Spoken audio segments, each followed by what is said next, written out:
What's up, guys? What is up? Welcome back to another episode of Deck Talk Podcast. And we've got one show for you tonight. But guys, I finally dried off after being out in the rain on Chickamauga today. But guys, if you don't know, I'm Colin Burnett. Back Jay. And we've got a good friend of the podcast that I've known for several years, and it's an honor to be able to call him a friend. We've got Gerry Brousseau with us. Gerry, man, what is up, man?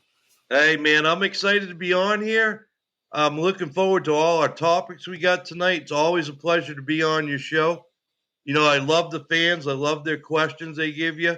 You know, you and I go back quite a ways, and man, you like fishing Florida, I like fishing chicks, so we got something in common. Now, we ain't got Roland here tonight because he's turkey hunting in the middle of the woods. He's got a very weak signal. So I apologize for Roland not being here. He may try and check in. If he doesn't, I promise you the next time we go filming, I will knock his first 3 fish off the hook. Okay, just to be even with him. But we do have, and I'm excited, Will Wiles from Spike It. And one of the topics we're going to start with, I think, is Spike It. Am I right? That's it. Yep. All right, we Will. All know, hey, Will. We all know that when you're out there fishing and stuff, you got to have some kind of dyes or even some kind of scents and stuff that you want on your bait. And Gerry, you know, we got probably the biggest scent manufacturer that is in the fishing industry right here. So exactly. Will, it is an honor to have you on the podcast, and thank you for coming on short notice. And no, I was excited to do it. Talking to Jay, we were just talking in general today about it, and he was telling me what I was going. He said, "You know, actually, why don't you come on?" I was like, "Man, I'd love to," because we're out there, and a lot of people know a huge part of what we do is our chartreuse garlic and stuff, but we do way more than that. People really don't see it separate, like Icast and classics and stuff. So I love to get. You know, the key thing that I come in here and I want to start off with is how great of a sponsor they are, and all the products they make.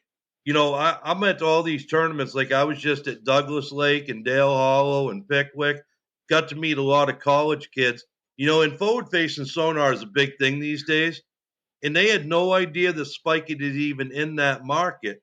And I've got some of it right here, and it's called Sonic Coat. So if y'all can see that, let me turn it the right way. That's a spray aerosol one. And you just spray it on there.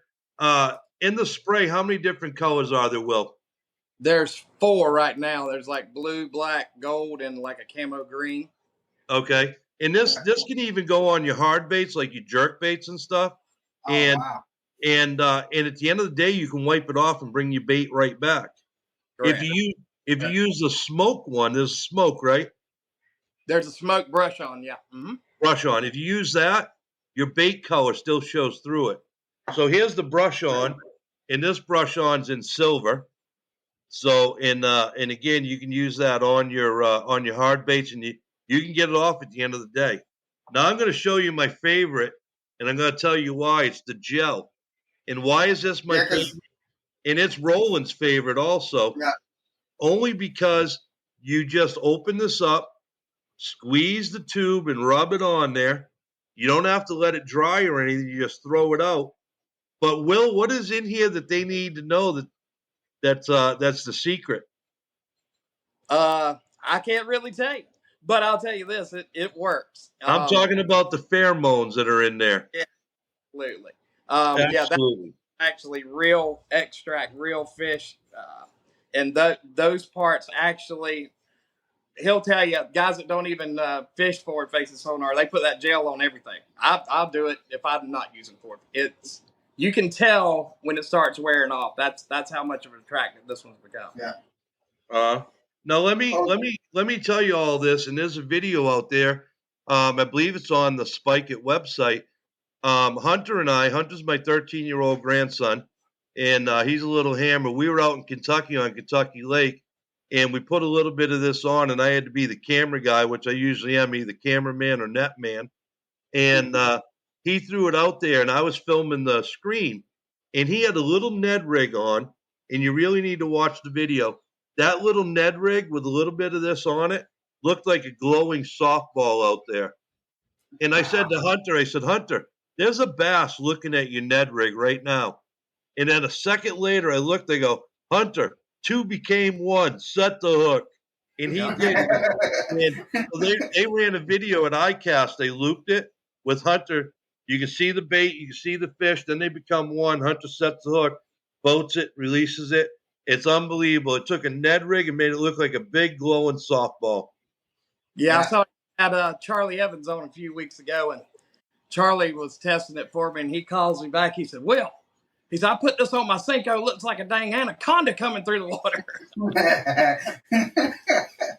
He loves it. So, yeah, it's definitely, I mean, because, look, depending on conditions and all, it can be tricky seeing a bait even with forward-facing sonar. So every little bit helps for sure. Yeah. Well, we got a question that says, how well does that gel stay on, or is it like thump gel to where you get 2 casts and got to reapply? No, this is actually like a thick, kind of sticky, tacky, kind of almost like a tacky booger stuff kind of deal that you put on. And I mean, it'll wear off, especially if the fish are hitting it, and they will. But I mean, I'll cast it 7, 8 times and not think about it. And then if I feel like maybe I'm not getting the action I want, I'll put some more on there. But it stays on pretty good. On the visual end of things, I've actually put it on, and 4 hours later, it's still showing up. I've had a tournament where I only had to reapply at midday, and that was it. Yeah. Interesting. Yeah, because to me, that's one of the things that I have not. I don't go to the gel just for the fact, because again, like what they were saying is like it don't last, especially if you catch a fish, you have to reapply anyways. Now that no, I'm going to tell you flat out, no way. Yeah, and with the brush-ons and everything, and the sprays, they don't come off until plastic. It's going to stay. Why is this one? Well, this one's not really. I wouldn't even. We call it gel, but it's a gel base, but it's not like a slimy, oily, like you said, trying to put some oily scent making a mess. It's real. It's tacky. Right. It grabs to the plastic. It's almost like a glue, whereas you can't drip it on your carpet, you can't drip it on the seat. It's really good to have Roland using it when he's in my boat, because other stuff he'll spill it all over the place. So this stuff here is really tacky, like you said, almost like an adhesive, and it adheres to the bait. And I've even taken a bait that I used the first day of the tournament at Douglas Lake and threw it the next morning, and it was still on there, and it still worked the next morning. And when we started signing this one, that's the first thing we addressed was what's the main thing? Well, I hate one that gets all over my reel when I'm trying, I hate one that's messy, and I certainly hate one, like you said, you feel like you got to do something every time you throw it. So Don, the owner, he's like, come up with something kind of like a tar tack kind of stuff that'll be aggressive, but it's not like super glue getting on everything. And we found a happy medium, and it's, like I said, I've had 0 complaints about it not lasting. It's good. Yeah. Now, we talked about this next question right before, and we knew that it was going to happen. What is the best way to get it out of carpet? You want to do it or me? You do it. Okay. There's a chemical they sell, okay, and it's called what? Neutralizer. And the way to apply it is don't dump it on the carpet, put it on a rag instead, and wipe it into the carpet circular, and it'll take all your dips and everything right out of the carpet of the boat. The secret is do not pour it directly on the carpet.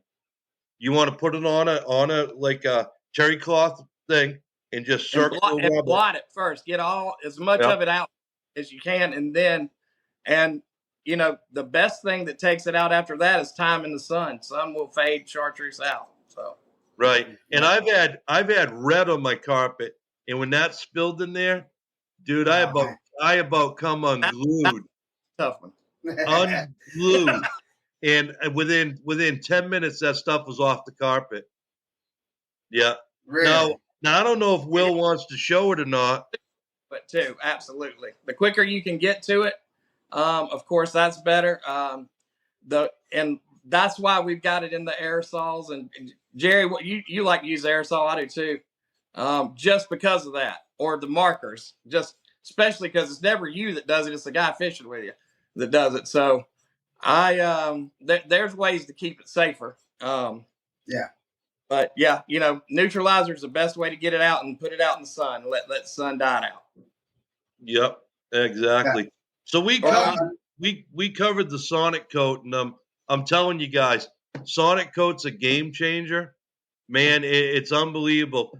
I taught Roland Martin. The first time he saw a forward facing sonar was in my boat, and I called the shots. I told him over here on the left, 30 foot out, looks like a 4 or 5 pounder. And he threw out there, man, and he had that on there. He's creeping it across. All of a sudden, man, I got him. I said, I saw him come behind you. It was like 4.5 pounds. Little few minutes later, and that video's out on Roland's page. A few minutes later, I said, hey, about 30 feet in front of the boat, straight. He threw out there. I go, here he comes. All of a sudden, whack, right on there. That stuff will make any bait just shine, man. It's incredible.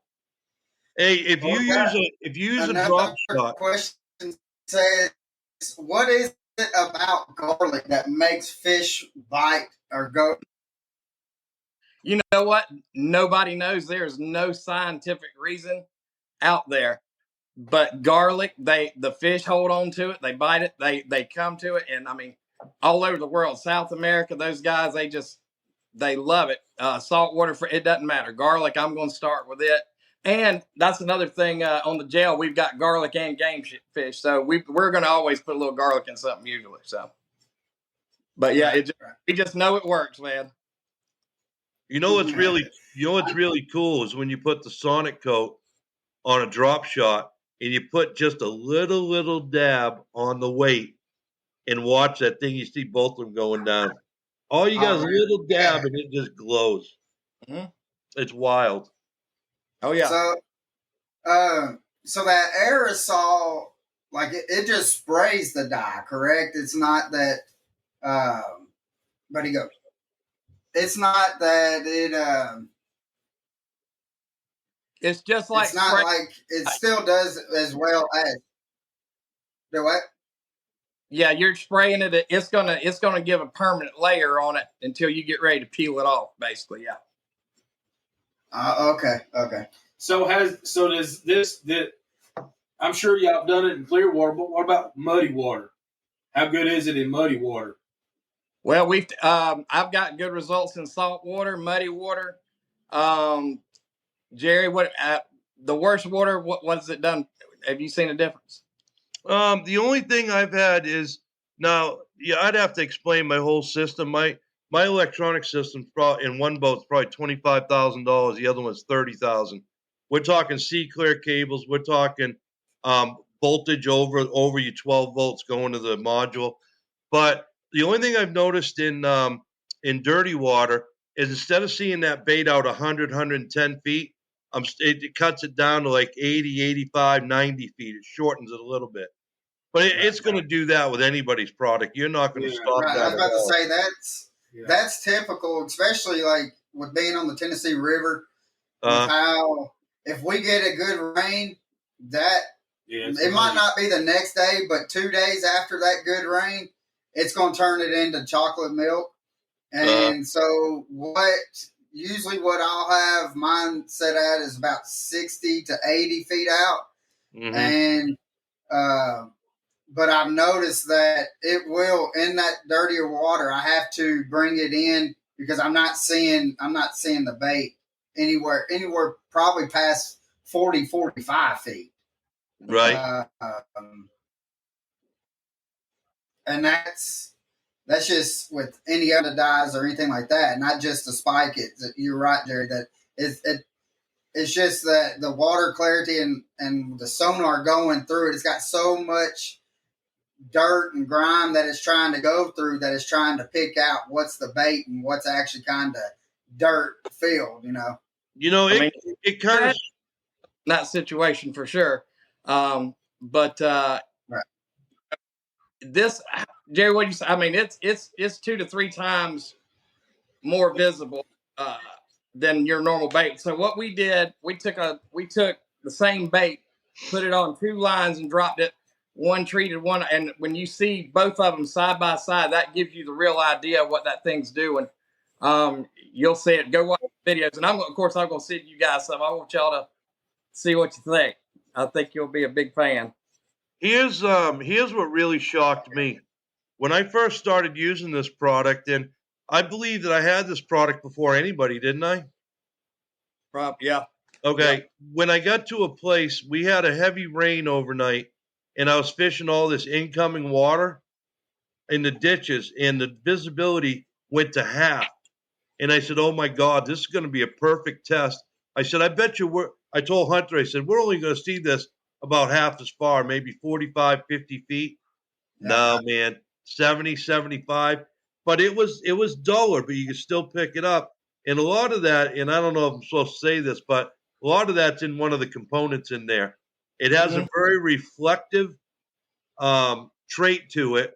And even through that dirty water, it picks up that reflection. Mhm. So, and Correct. I'm not going to get into details of what's doing that, but the other thing, I do see a question on my end, and it's from a character called Callie at CNN Custom Baits. He says, "How is it on squeaker fish?" So I'm going to tell Callie, it's okay, buddy. You can catch them 11 and 12-inch fish on this just as well as we catch the big ones. So, listen, the other thing I want to explain to the people that are watching that use the Spike It products now is everybody likes to use all these stretch baits like Z-Man makes. And whenever they dip it or put something on there, it doesn't take to it too well. So when it stretches out, the finish cracks and everything. It's not pliable. And Spike It has actually answered that question with this Elastic, and it comes how many colors in the Elastic? We've got 6 right now. Okay, you spray this on, give it a minute for it to dry or whatever, and Yeah, I'm telling you, I'm Quick. I'm not lying to you. You take that bait and you stretch it out, and that color stays with that whole bait. There's no blank spots. There's no cracks. There's nothing. And in this Elastic, I don't know if it's people just aren't paying attention and not seeing all of this new products that are coming out, but this is a game changer for the people that just like color. And again, you notice this says garlic on it, so you can I get was this. going to say, does that come with the scent with it? Yeah. So it comes in garlic. I think game fish coming. And we've got those. I know pink for salt waters. Our next color coming out. But yeah, look, TP and PVC. That's just 2 different plastics. So you got to have the right carrier that knows how to. It's a dye, penetrate it. So. Yeah, because I know that with that Elastic baits and stuff, that some of the dyes will just eat it, and It will disintegrates the whole bait. And so that is very cool to be able to have that. Yeah, this one won't. So that's something we knew for years we needed to come out with it, so it was time. No, I'm going to tell you that you brought up a very good question. In what sense? And what'd you say? It's only in garlic. Mm-hmm.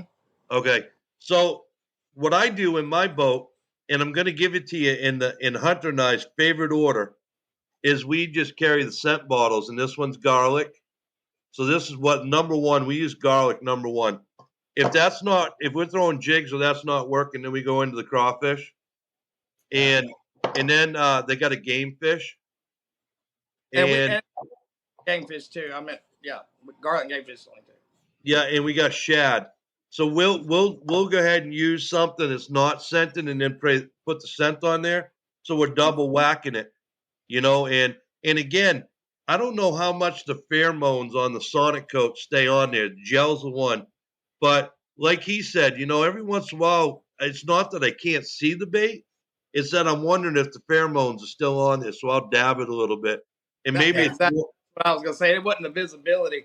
I can tell if I feel like the fish aren't hitting it as often. I'll just put some on there just for my confidence or whatever. But it just Right. you know, I mean it. I can tell. Will, Will, the people are always asking. It was funny because Colin laughed at it. The question was, how do you get it out of your carpet? Why don't you go ahead and show them the new accessory you got so you don't get it on your carpet? Yep. So this is what we're coming out with. Your new dipping kit. So Oh, heck yeah. So it'll hold your markers, your baits, everything. You pass it around. It's got feet on it. Everything holds still. And then Man, you're getting me dizzy over here. Like on a amusement ride. Let's do it this way. There we go. All right. Hey, welcome back, Will. Welcome back. Welcome back. All right. Yeah. So here you go. It's got basically cup holders, but you also have these custom pieces in there. And what that does is you slide that thing in there. Let me get this camera right.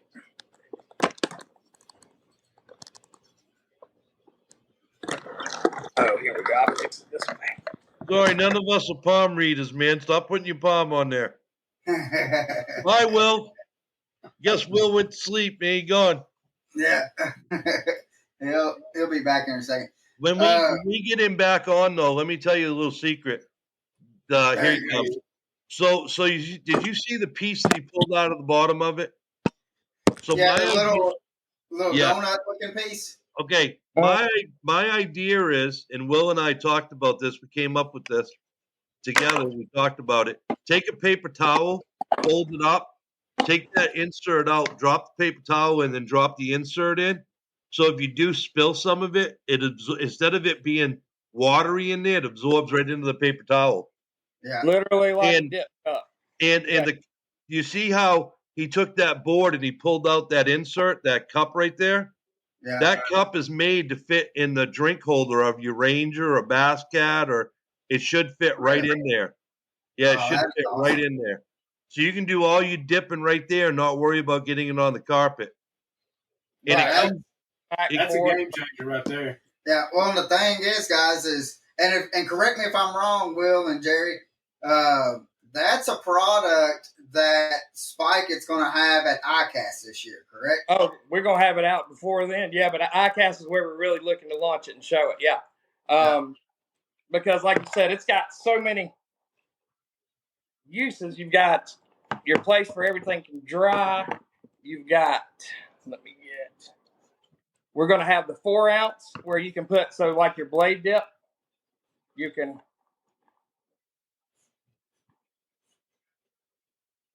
you got somewhere to keep it right there. So say you're going to dip a blade.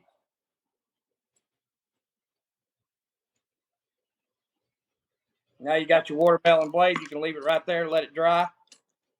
Put your top back on and not have. Crazy. You see how? And he just laid that on the tray that comes with it. Did you notice that? He laid it on the tray, so it's not on your carpet. And sometimes I'll just lay me a little napkin in there too and let it dry. But that way, look, it's already dry and ready to go. I didn't see it. You lifted it too high. Look at your own picture. Yeah, too high. Still can't. There you go. There you go. Now how? I mean, and is it dry now? Like with how quick that was? Is it ready to be used now? Yep, it's ready. It only takes 30 seconds a minute. You know, especially when you're out there on the water in the sun. I mean, it's gonna dry pretty quick. And neutralizer will take this back off. So if you want to black out, say you're night fishing, you want to black all this out, you can take it back to the nickel or gold or whatever with the neutralizer. It'll come back off when you're done. Dude, that's sweet. Yeah, the next day you take a paper towel, neutralizer, put the neutralizer on, and just wipe the blade, and it wipes the color off, and you're back to what you had yesterday. Say again? You know how much time that would save you? You know how much money it'd save you from having to buy it? I mean, because look at that.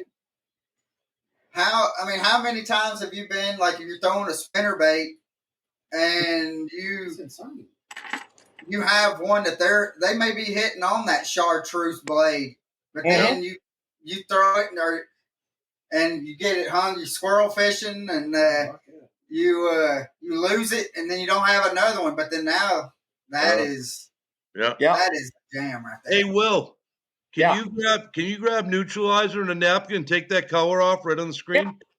Yeah. Show them how quickly that color comes off. Okay. Watch this. You're not gonna believe it. Just wipes right off. So you get right back to your natural. The same exact neutralizer that you was talking about. If it does happen to get on your carpet. Yeah. Yeah. Exactly. Yeah. Now watch how quick this is gonna come off. All right. So get y'all a good angle there. So there's the watermelon on there right now.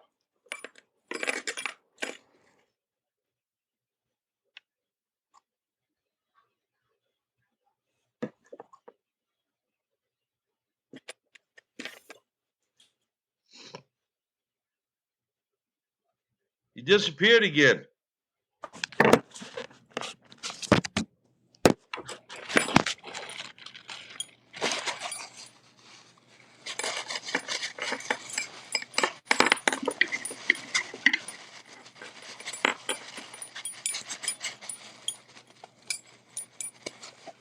There it goes. There you go. You're back where you were. That is crazy. So it don't take none of the nickel or any of that stuff off of it. It just over time would it take it off? Mm-mm. So now it's right back to the same original that you started with. So it only takes a second. Now, how many colors is the blade dip in? Will? Can he not hear me? Can you hear us? Will, you there? Man, this guy disappears. He goes deaf. There you go. He'll be back. Hi, Will. Hey, Jerry. So is that the blade dip? Is it scented or is it just dye? I think that one's just dye, but we'll confirm that with him. Hey, I'm going to tell you, and he'll probably come back on and join us. Here he comes. Hey, none of your blade dip is scented, right? No, no, it's unscented. But we've got, I think, 12 colors now. We just came out with gold, watermelon, and pumpkin. Cool. I showed Jerry on a holographic. It was one of the coolest ones we've done. But yeah, it's really nice. Some people want, you got to go look for that truth, and you don't need it. It's good. Keep it on the same lure. I'm going to tell you something. You guys are amazed now. I can't tell you because I'm sworn to secrecy. But what they got coming out at Icast will simply blow your mind. Yeah, it's you're not going to believe what they've invented. I couldn't believe it. Hunter and I are working on doing videos right now with it, and the videos will only be shown at Icast. But dude, if you would have told me 2 weeks ago that somebody could pull this off with a bait, I'd tell you there's no way in heck. And somehow they did it. And I'm not. They'll never tell me the secrets. I can hang them upside down, drag them around the streets. They ain't gonna tell me.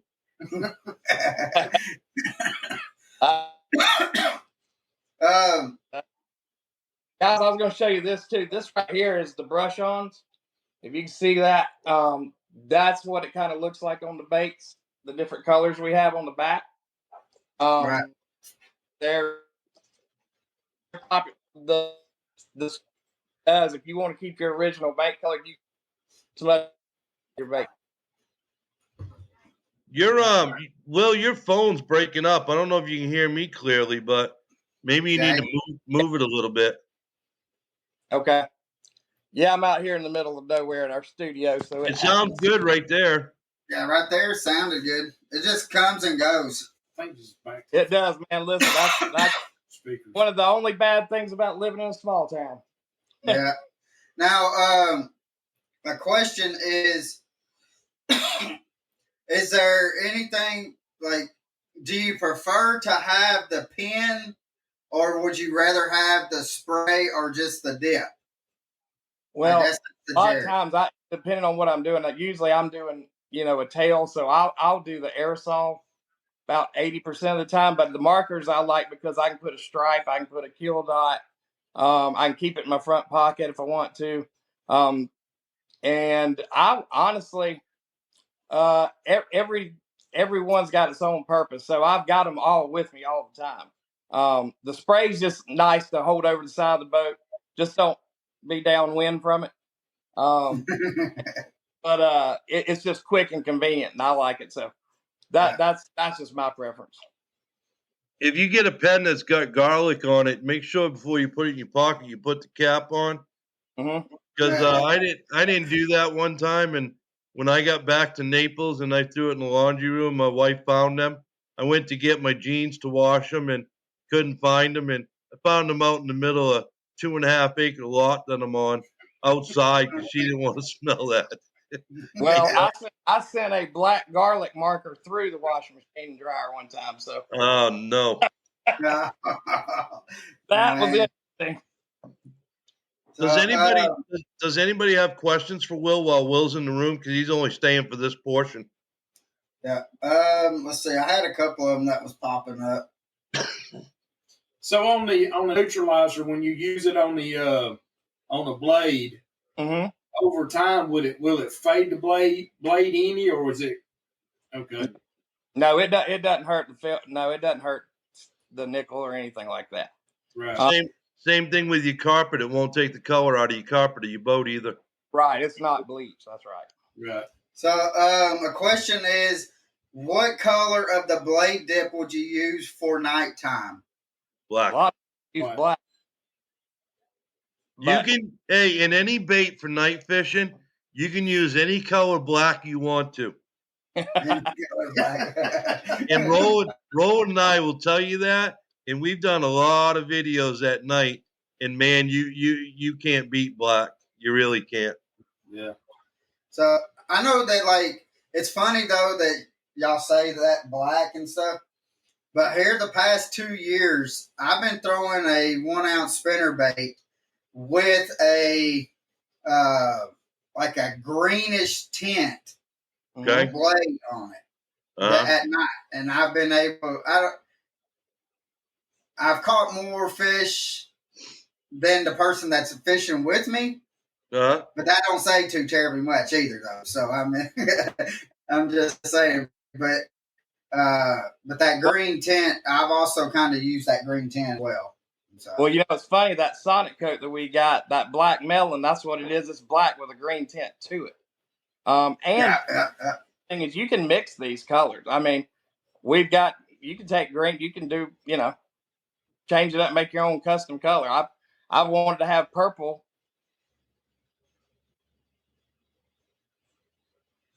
I wanted to have purple, so I just take my blue and red and mix it. So you can mix these colors. People don't realize it. Yeah. When you were throwing your green blade, what color was the other guy in your boat throwing? A black. Can you hear me? And you beat him? Yeah. Who was in the front of the boat? I was. Well, you were front ending them then. I get that all the time, Jerry. What color did the blade look to you when you were throwing it? What color did it look to me? Probably black. Couldn't see it, right? Probably looked black. This guy thought it was black. Any color black, right? Any color black, man. Any color. So, all right. Do you have more questions for Will? He's having a little bit of difficulty there. I got people calling me, and I'm like, there might be a few more questions.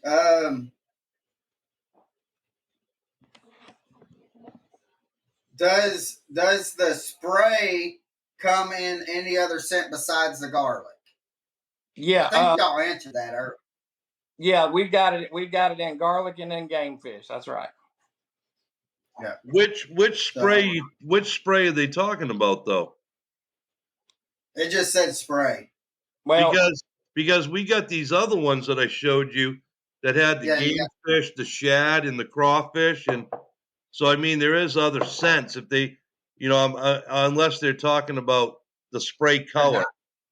Yeah, I think that's what they're probably talking about. So they're talking about the Elastint. Okay, because they're coming out with more scents in this. Yeah, that Elastic. Yeah. Okay. And it is. We have it in game right now. Yeah.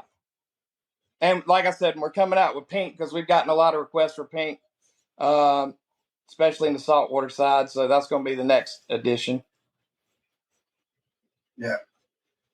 So, like the pins will work good though for like if you're having if you have a hard bait or something like that you want to either put some kind of accent stuff on it.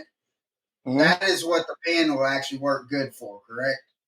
It's designed for soft plastics just like that, but there's a lot of guys that color their crankbaits with a red throat or with the markers. Yeah, absolutely.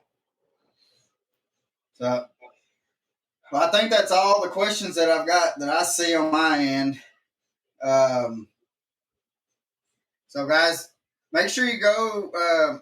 Hey, Will, does Spike It have, what is their social media? Like, if they want to follow Spike It on social media, mm-hmm.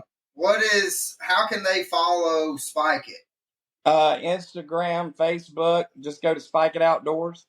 And then, our website is www.ispikeit.com. You can order all this stuff direct or, go to Tackle Warehouse, Academy, Bass Pro. Everybody's got our product. But, if you're looking for some off the wall things that most of the guys don't carry, you can get it straight from the website too.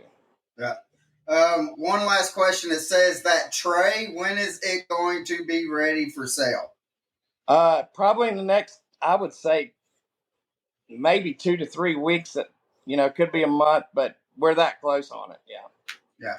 So is it going to be go on iSpikeIt or they can email sales@iSpikeIt, and that comes to me, and I can put them on the list to be the first one to let them know when it's ready.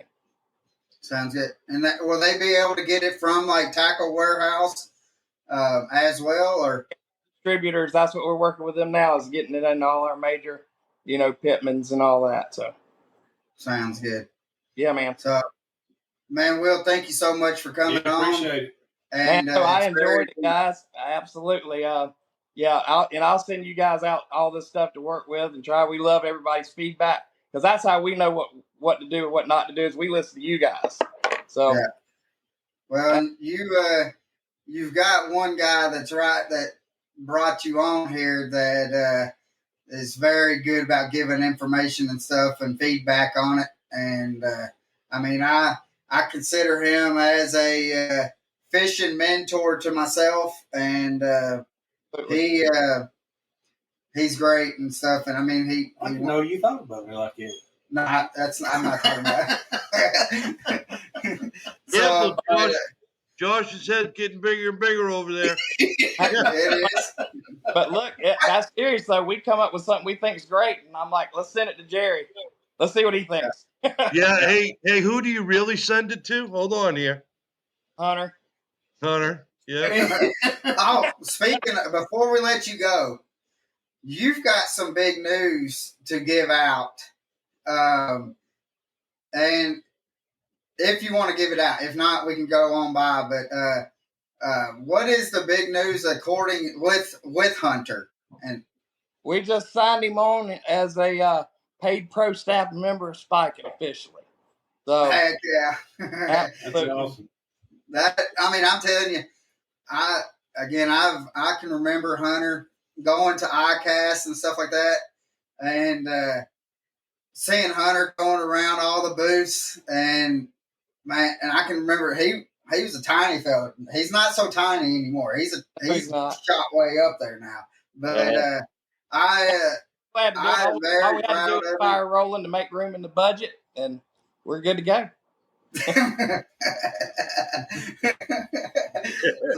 Hey, wait a minute. We didn't tell Roland we cut his pay. I thought it'd be $6,000 while he's in the woods and can't get to me right now. That's right. Good time to tell him.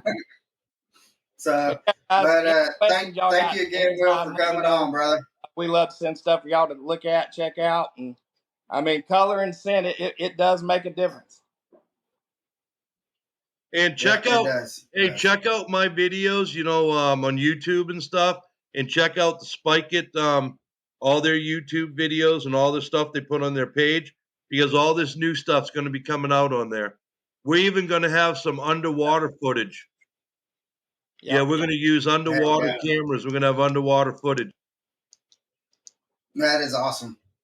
So, Will, thank you for coming on, brother. Thanks for all I you do. appreciate it, guys. Yeah, I'm gonna watch the rest. Y'all got some good topics that everybody's interested in right now. So, All right, man. Yeah. We'll take the gloves off now and get ready for all that right, one. yeah. Now you can talk about. All right, bud. All right, Thanks, see you, man. bro. See you. So as I adjust this one, let's get Gerry in here. All right. Here Ready? we go, huh? Here we go. Here we go. He looks like he's ready. He's I'm always ready. ready. And that's one thing I like about Gerry. He's always ready. And you're going to get the truth. You may not like the truth, Nope. but you're going to get the truth from it. I'm gonna. And so, I say what I mean, and I mean what I say. yeah, and that's what's all we can expect from somebody, Uh-huh. you know. And but let's get going with some of these questions. Let's go. So, I want to talk about, since we talked a little bit about forward-facing sonar, Gerry, with Spike It. I want to kind of keep on that for a second. Okay. So what has been some of the pros and some of the cons and with forward-facing sonar? Ooh, okay. Do you want to go with the pros first or the cons? Let's go with the cons first and then finish up with the pros. Okay. And now I'm going to tell you that these aren't necessarily my cons. These are the ones I'm hearing from people. And when Roland and I do seminars and stuff, we're asked these questions about how do we think and what they think is affecting the fish. And these are the bad things. So it's not necessarily mine. Okay. One of the cons is, and it's happening now, it's happening on heavy pressured lakes where the pulse coming out of the forward facing sonar is scaring the fish and spooking them off the structure. It just happened to us on Douglas Lake. Every fish I threw out on, and Hunter threw out on forward facing would just take off because we hit them with the beam. So what we do is we hit them with the beam and then turn it away and cast, and we get a bite and we catch the fish. That's how Hunter made those 4 checks up there. So we believe that they're getting used to that sound and they know they get caught and they're spooking away from it. Now, Mark Zona, if you remember at one point, said that when forward facing sonar first came out, you could catch 9 out of 10 fish that you saw. He says that's down to 2 or 3 out of 10 fish that you see because they're getting used to it. So that's one of them. You can spook the fish. The other negative is you rely on technology and you no longer have skill or instinct. And these young guys come out and they're bang forward facing sonar. Their skill level and their instinct, when you take it away, they're at a disadvantage. Yeah. They might as well, like when you go in, and we're going to discuss this later, but when you have a tournament where one period you can use it, they ought to fish, and then on the others, they ought to just eat their lunch because they're not doing anything other than that. Right. And that's what I see. Ethically, the people are saying that it's an unfair advantage for the fish because now you can see them clearly and really target on them, and that's one of the things they don't like, and I look at that, and I probably should deal with this on the pro side, but I look at that as being no different than bedding fish. When you put polarized glasses on, you can see them. It allows you to target them. So the other thing is that that you have the cost of the stuff and the learning curve of how to use it. So that's a con. A lot of people say, "Oh man, you got money. You run one." Well, no, I run 2. I run Garmin and active. I run an LVS 34 and an Active Target 2 on Hunter's boat and my boat because we have our own boats. So we got both, so we can pick between which one we want. Some, and I'm not going to get into the differences, but some things are better on one unit than it is on another. Well, the other con to it is the cost and the learning curve that you got. The biggest impact, huge, and nobody ever talks about it, is I hate to tell you this, but the lure manufacturers are taking a hit because crankbaits, buzzbaits, they're not selling like they used to, dude. Everybody's looking at ball-headed jigs and in little minnow baits, and that's where all the sales are going. So them people that got that product out there, they're reaping benefits, and other manufacturers are starving to death. So that's a con to what's going on. Environmental overfishing of the fish offshore. That's another con to it. There's a lot of pressure on the offshore where before it wasn't, And then I think the other one is another con, and people don't look at this, but I do, is time wasting because they're looking down and they're just looking for certain fish. And while they're looking down and moving around, they're not making any more casts. If you're going to be looking down, whip a crankbait or something. They don't do that, dude. You watch them, they hold their rod, they look down, and they move around. So those are some of the cons that I see. I don't know if you have any you want to add to that, but those are the ones I see. That about sums it up right there. I mean, well, now, do you think that, like the shallow water fish, that because we had thought that like before forward-facing sonar that the population of shallow water fish had moved out. A lot of it had moved out. Now, do you think with them being pressured out on the ledges and out deep, that's going to push them back up shallow? I think that, now you're asking me a question where I have to look at it analytically. And I think what's happening is we're not only driving them deeper, but we are moving some shallow. Now, Roland and I have discussed this at great depth, and I've been doing this for a long time. I got put on the Mercury team and the Ranger team when I was 21 years old, and I'm still with Mercury. I still get discounts on Ranger, but not like I used to. But I've always said all my life that 90% of the fishermen fish for 10% of the fish. Yeah. Because I'm a true believer that 90% of the fish live offshore. Now, I will tell you, and I hate to bring this into the subject, but I'm going to. Here in the state of Florida, with the overspraying of the vegetation, our fish are automatically transitioning out because the habitat's disappearing. Lake Okeechobee has lost 80% of its vegetation. And where those fish going? They're going out in open water. So when everybody says, oh, Okeechobee sucks from the perspective of fishing shallow because the structure's not there, but it's turned into more of like a northern lake where you got these big schools of fish cruising open water now. So, that's my take on it. Yeah, and I can understand. I mean, because we're dealing with that up here as well. And I think every southern state has some form of to where they're killing the grass, they're killing whatever, any kind of vegetation that they can kill. On the Tennessee River, like we've got the TVA or TWRA is going out.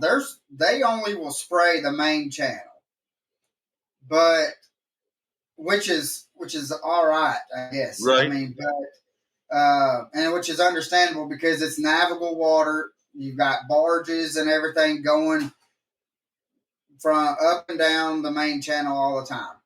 But like where we've really seen a big difference is like going in the back of these sloughs, and you may have 8 to 10 houses in the back of it, but they're wanting to have all that cleared out. So they'll privately hire a company to come in and spray the back of the sloughs and just to clear out the areas around their houses to where and boat docks. And And I guess if I was to pay the money that they paid to have a house on the lake, and I would want to be able to have my boat and stuff, I can see it to an extent.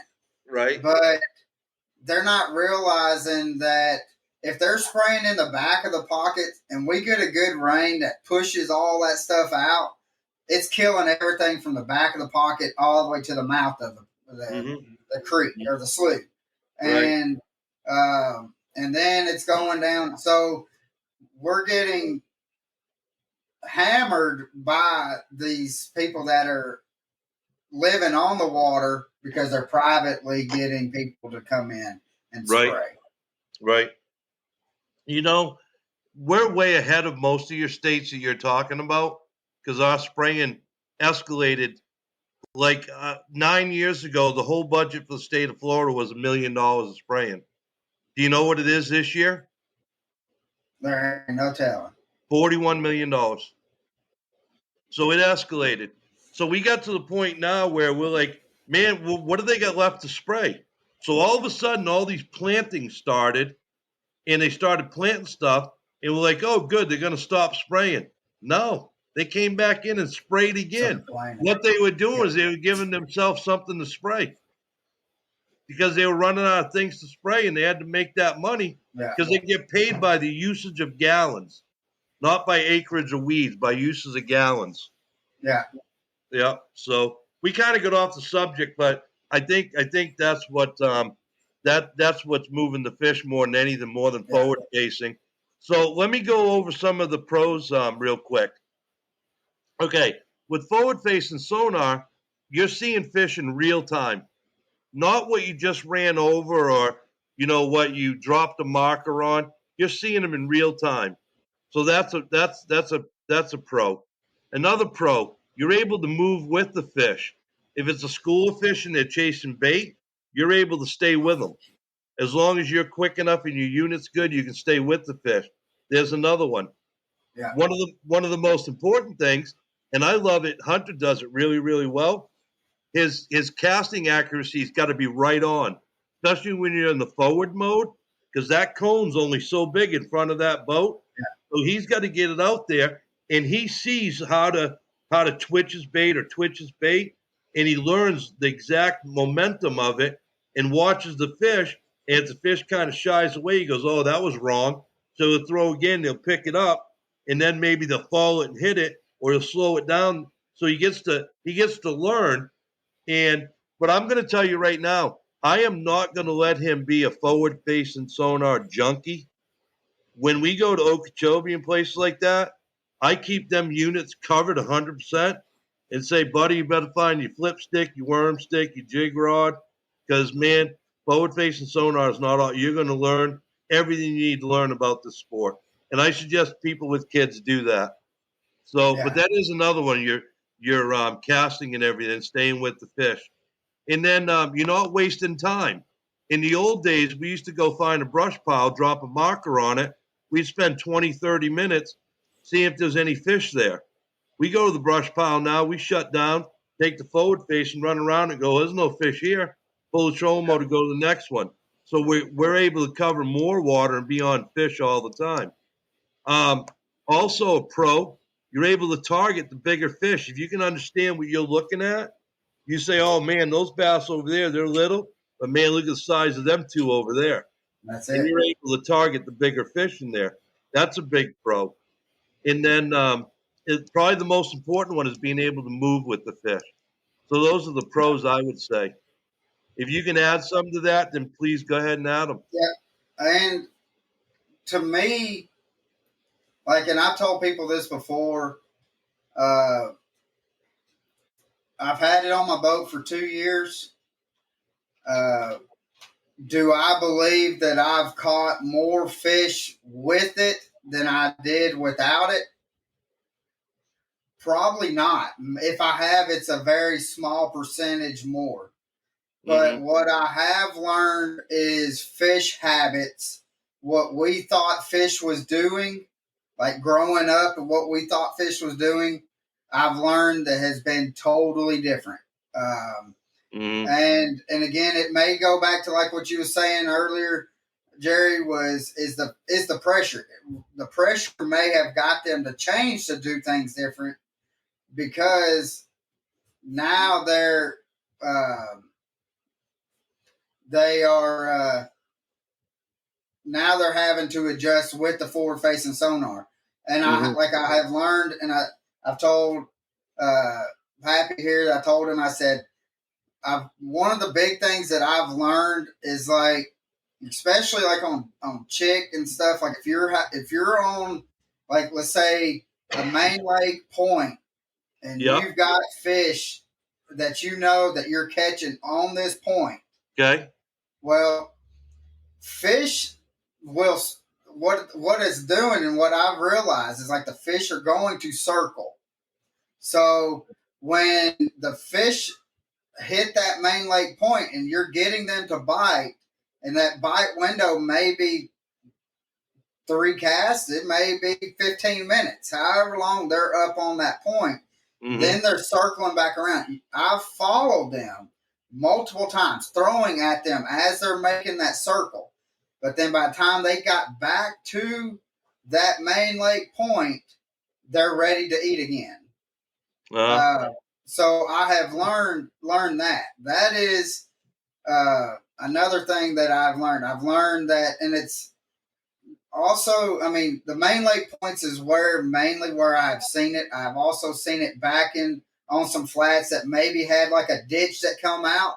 When they're out over that ditch, they're not hitting. But once they get it to where they're pushing the bait back up onto the flats, they will hit then too. But I have been able to learn so much about what fish are doing, been able to target fish a lot better. And like what you were saying, because if you're looking down at the screen and you see a fish, but then over here to the right, you scan over to the right and you see a fish that you can see that little tail kick. You know, if you can see that tail kick, you know that it's going to be 5+ pounds. That, you know, that's the fish I want to target. So let me say this, okay? I will tell you that I want to challenge you to something, and I want you to forget one time, just forget about point. I want you to go out on chick, wherever you're at, and all I want you to do is find balls of bait. Don't pay attention to what the bottom looks like. Just go out there, find balls of bait, and start looking around the bait. And when you on your 2D, your down scan, your side imaging, whatever it is, and when you start seeing them big bumps underneath and to the left and to the right, I want you to shut down and use your forward facing and find out, just chasing bait, you can win a tournament. Never mind hump structure. Just we talked about bait. that the other day. That's something we've been talking about a lot here lately. Is just chasing the bait. You know, just going and chasing the bait. Yeah. Now I'm going to tell everybody, okay, and you can say it's bull, you can say whatever you want. I really don't care. But I'm going to tell you some information right now that's going to help you out. I run a sea clear cable in every one of my boats. I install them in Roland's boat. It helps. It clears up the picture. I run a dedicated battery just for the electronics. Okay. I overpower the module for the forward facing, not the units, the module, because I believe that it improves the picture on it. But the most important thing I do is when I go to use the forward facing, I only run one at a time. I told you I got Active Target 2 or the LVS 34 for Garmin. Only run one of them at a time. In your other units, you got to put in standby.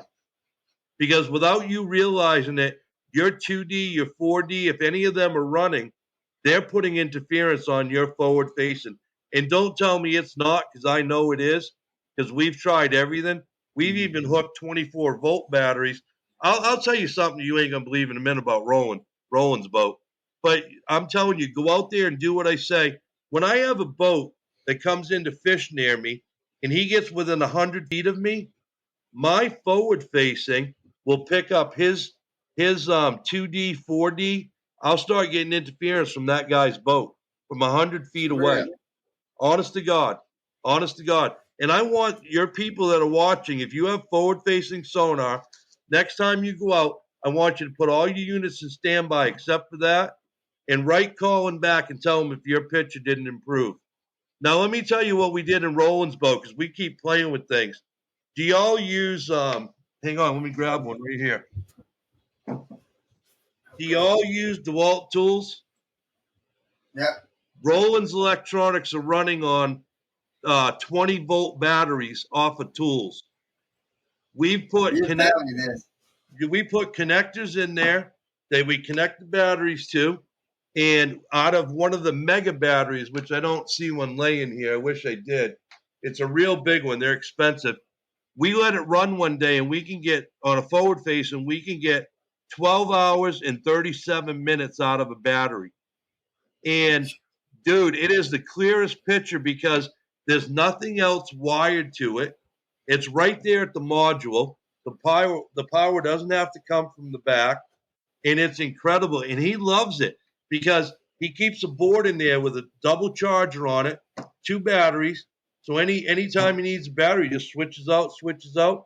And man, he's only running on these little 20-volt batteries. We'll try anything. You know, sometimes we get a little crazy. We'll burn something out, but that happens. That happens. But you know, if you can get any little advantage, but honest to God, next time any of you see Roland, 20-volt batteries, his boat's running, his electronics running on. And I think that does make a difference in between having the power in the back of the boat to having it right there at your unit. Mm-hmm. Because people, you don't realize it, but if you have like electric and stuff like that coming through the wires, the longer that wire is, the lower, as farther it gets away, the lower the voltage and stuff. You may have 12 coming out at the battery, but by the time it gets to wherever it's going, you may only have 10, maybe 9.5, and people just don't realize it. It's the same thing. If you buy one of them little 16 gauge 100-foot extension cords and charge your boat at the hotel at night, and I come rolling in with a 25-foot 12 gauge wire, my cord is going to take most of the power out of the outlet you're plugged into, and I'm going to be charged way sooner than you are, even if we have the same battery, same charger, because that 12 gauge wire is going to carry that electricity, because that cord leaks as it goes down. You leak voltage. And I'm going to be charged much sooner. And people don't understand electricity. They really don't.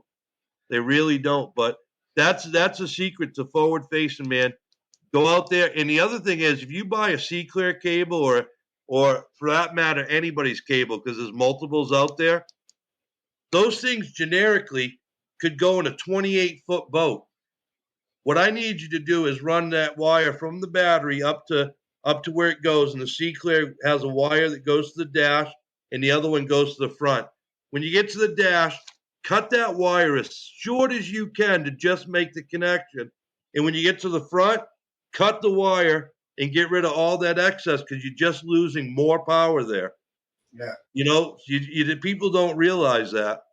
So that explains some of the electronics. So I hope I answered enough questions on the pros and cons and how to wire your stuff up.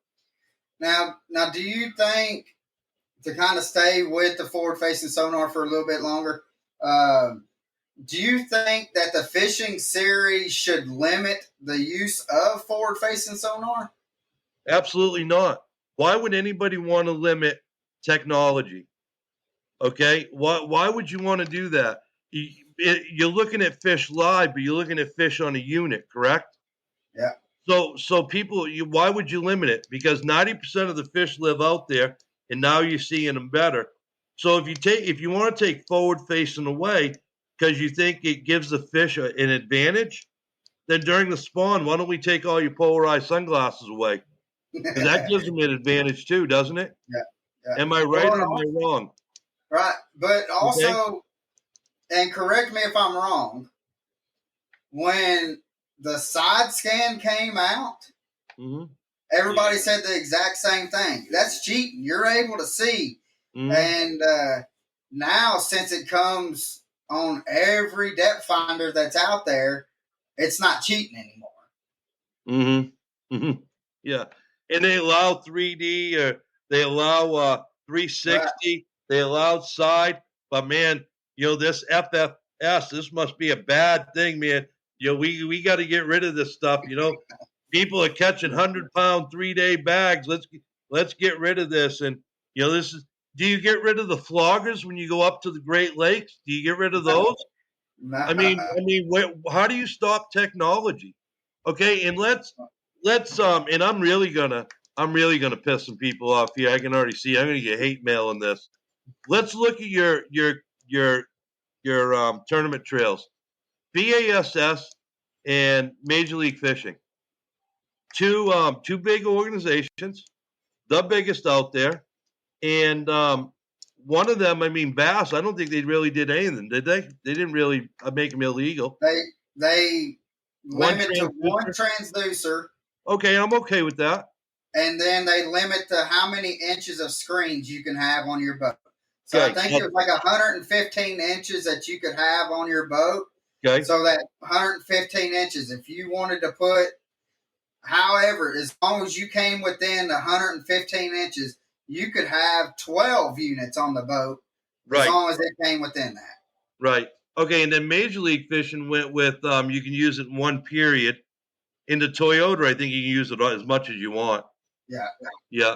So they went to that. So then you got this other, and I'm going to stress this, and this is where I'm going to get the hate mail.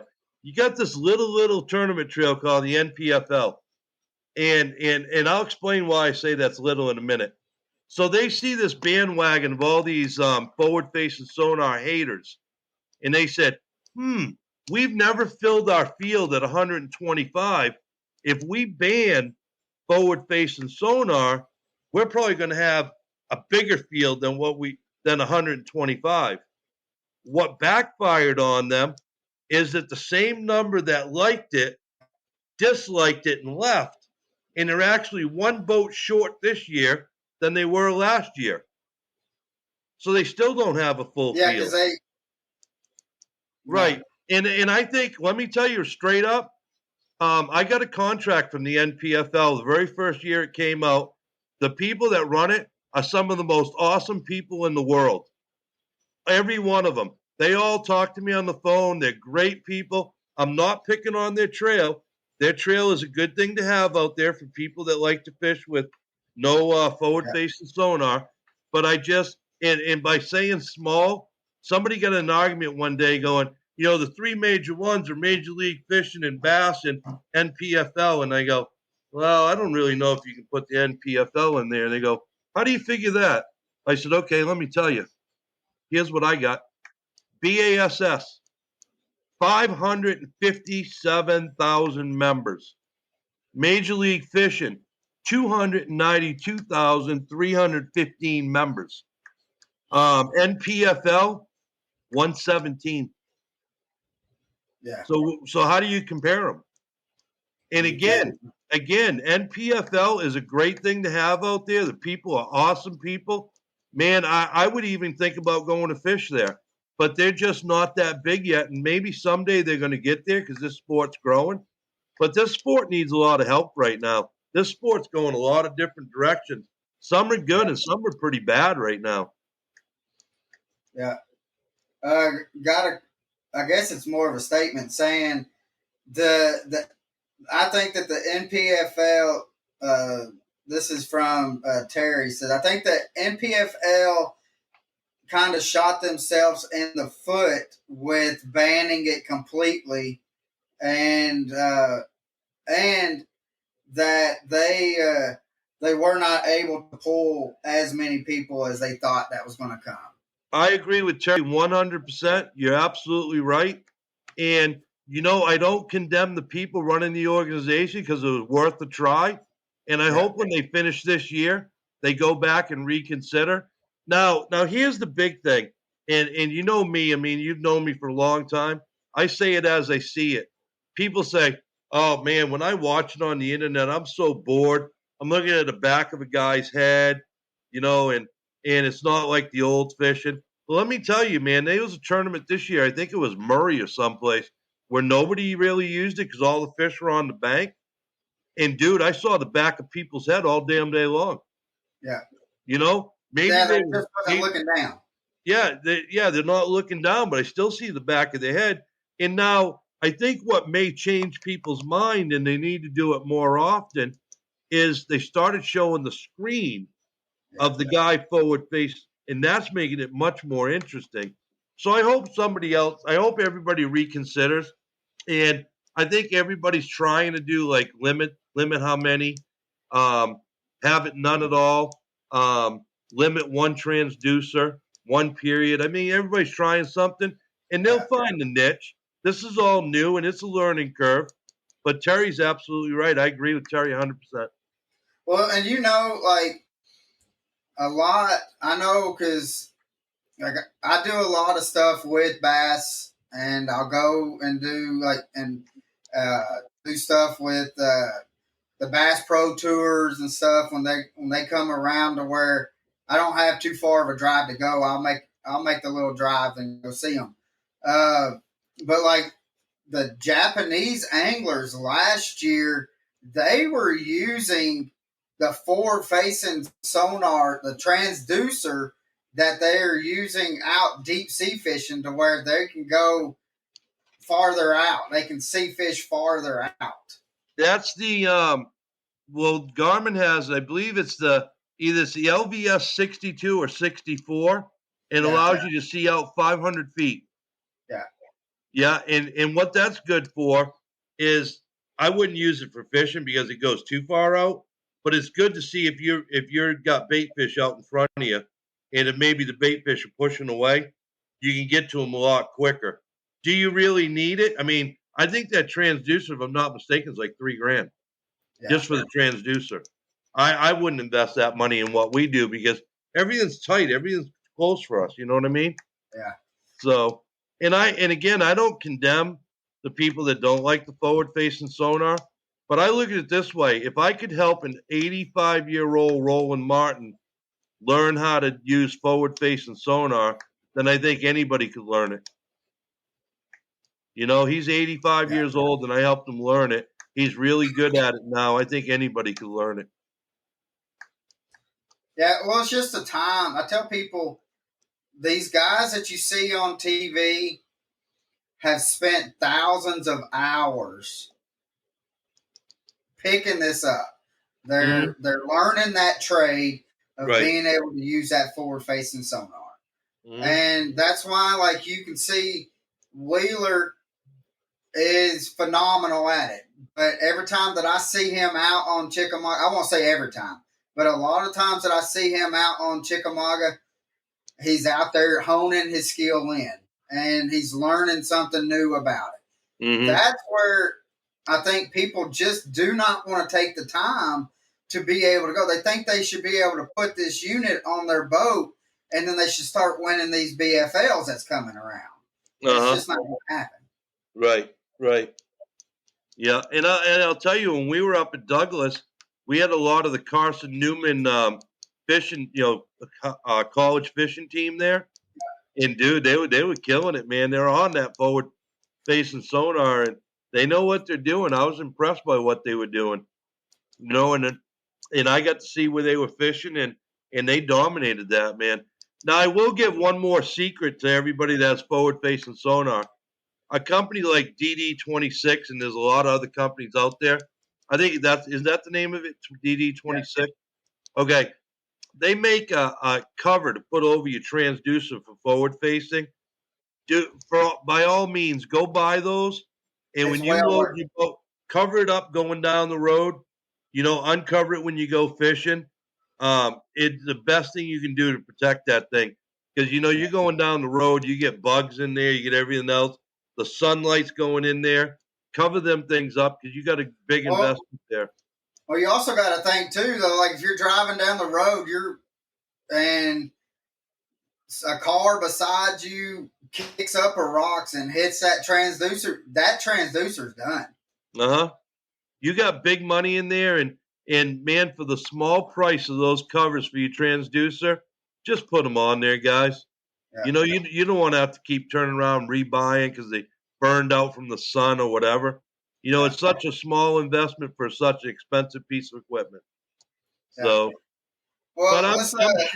I'm sure I just pissed off a lot of people by, Yeah, you know, by I've got some comments and stuff on here, but I don't want to keep on carrying on because there's a lot of stuff. When I have you on, I want to be able to get as much information because I know you are open and honest about it. You Mhm. tell everybody how it is, just like how you gave the cons and the pros to the forward facing sonar. Mhm. Uh, but I want to kind of move to uh, like safety wise, because the past 2 years we have seen incredible increase of boat accidents here in the past. Oh, buddy, you're trying to get me a hot water here tonight with these subjects. So no, but my question for you is, what is it that you think?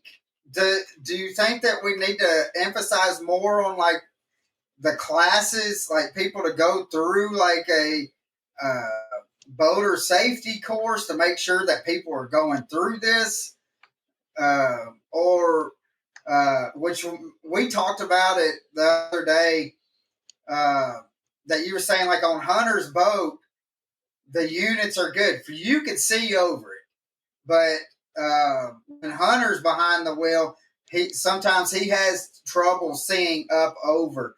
Do you think that is majority because No.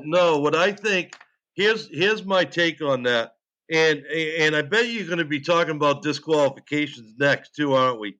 we're gonna We're get we're, we're going down some rabbit holes here, and I'm all for it. I'm all for it. I got thick skin. I can go down any rabbit hole. Here's what I'm going to tell you about boating. A lot of people can handle boats.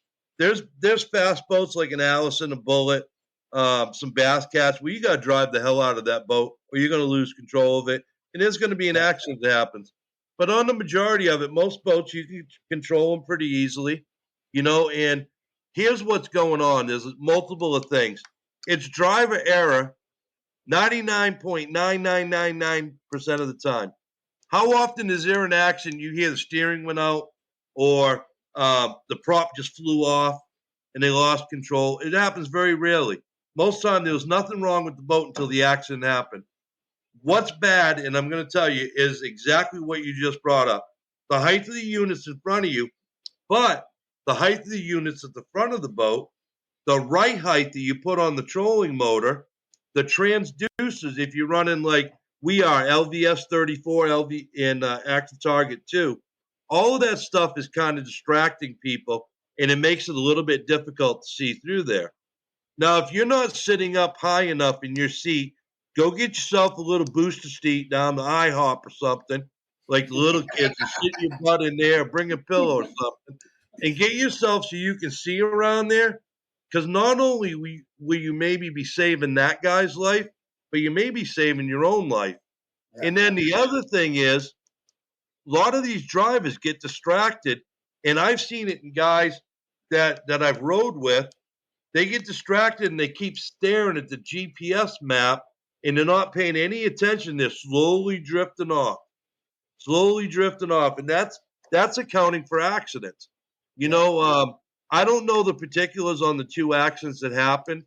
I did hear on one of them the guy ran in on the wrong side of the island that he was supposed to be running on, and the boat he hit on the backside. The only traffic coming should have been coming from the other direction, which means somebody would have saw him in time. But he ran on the wrong side of the island. So again, you got driver error. It's not the equipment. That wasn't the electronics. He went on the wrong side and came out of there wide open and no place to run. You know, one of my friends, who I'm not going to name, he has the problem of his front units being blocking his view. And he said he was running, and he runs a bass cat. He was running, and he wanted to make a right into this cove. So he's watching, and all of a sudden he started going to the right. And just as soon as he turned to the right, he saw a guy laying on a paddleboard. Had he not turned into that cove, he would have ran him right over because that electronics blocked that paddleboard, and that guy was laying on the paddleboard. Was the guy paying attention? Yes. What was the problem? Was it driver error? No. In his case, his vision was blocked. So again, I mean, you guys laugh when I say go to IHOP and get the booster seat, and I say that sit on a pillow, sit on something, shim the seat up, get above your electronics. I hate to see any person hurt on the body of water. I watched a boat hit 3 girls that were swimming from a summer camp, kill one of them, paralyze one, and the third one pushed off of it. And I wasn't involved in it, and I felt terrible for what happened on the body of water. And we don't want to see accidents. We don't want to see people hurt. People got to use common sense, and today's electronics are getting in the way, and staring too long at a GPS map is a problem. It really is. I know the latest accident, though, they also had fog to deal with as well. So let alone did he go the wrong way, he also had fog that by the time he came through the fog, and that boat came through the fog to where he could see it. I mean, he had a double whammy to where it was asking for nothing but trouble. Okay, the story I was told by a really good source is the striper boat was running but in neutral. He hit that off center of the bow, and when he came up, he hit the console, and when he did, he shoved the boat into reverse. All 5 guys went in the water. I heard one of them was hit by the nitro and killed instantly. The one from Florida.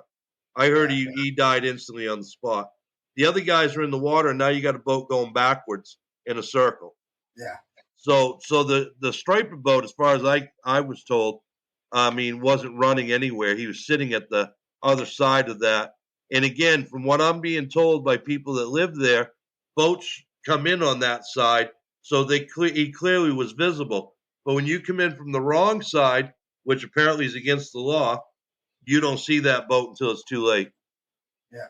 So, and and again, I'm not going to tell you that story is 100% right, because I'm hearing it secondhand. I wasn't there. Thank God Jordan Lee was the first guy on site, and he helped out getting people out of the water. And how they stopped the boat, I don't know, but thank God that other people stopped to help out. And I wish there'd been no fatalities there, but unfortunately there was 3 of them. Yeah. So,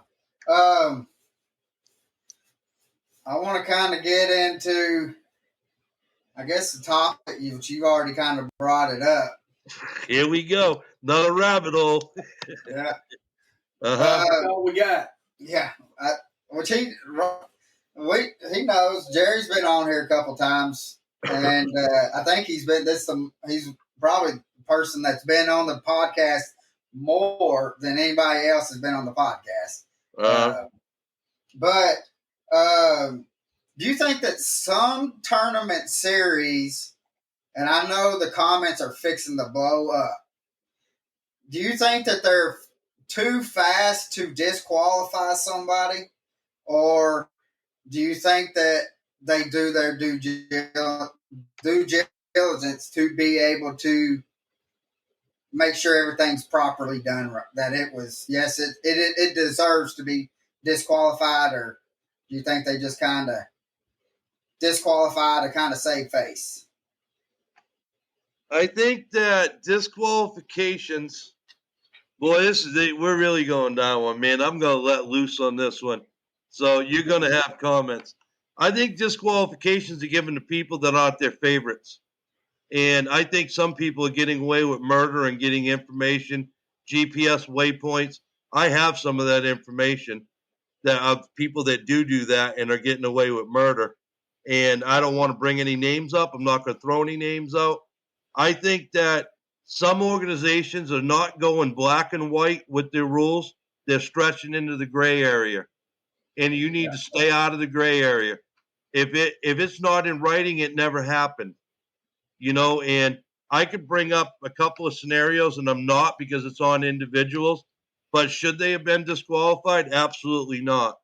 Were they the favorites of that organization? Absolutely not. I think guys like Dave Mercer should shut the hell up just be an announcer on the stage, and he's a good announcer. Keep your comments to yourself. Keep your opinions to yourself. You don't see me out there blabbing who I think. And, the Martin family, Scott, Roland, Laura, they're like family to me, and I don't comment on any of that. And if any of your people write, hey, Gerry, what do you think about the Scott thing? I'm going to just tell you they're like family. I'm not discussing that.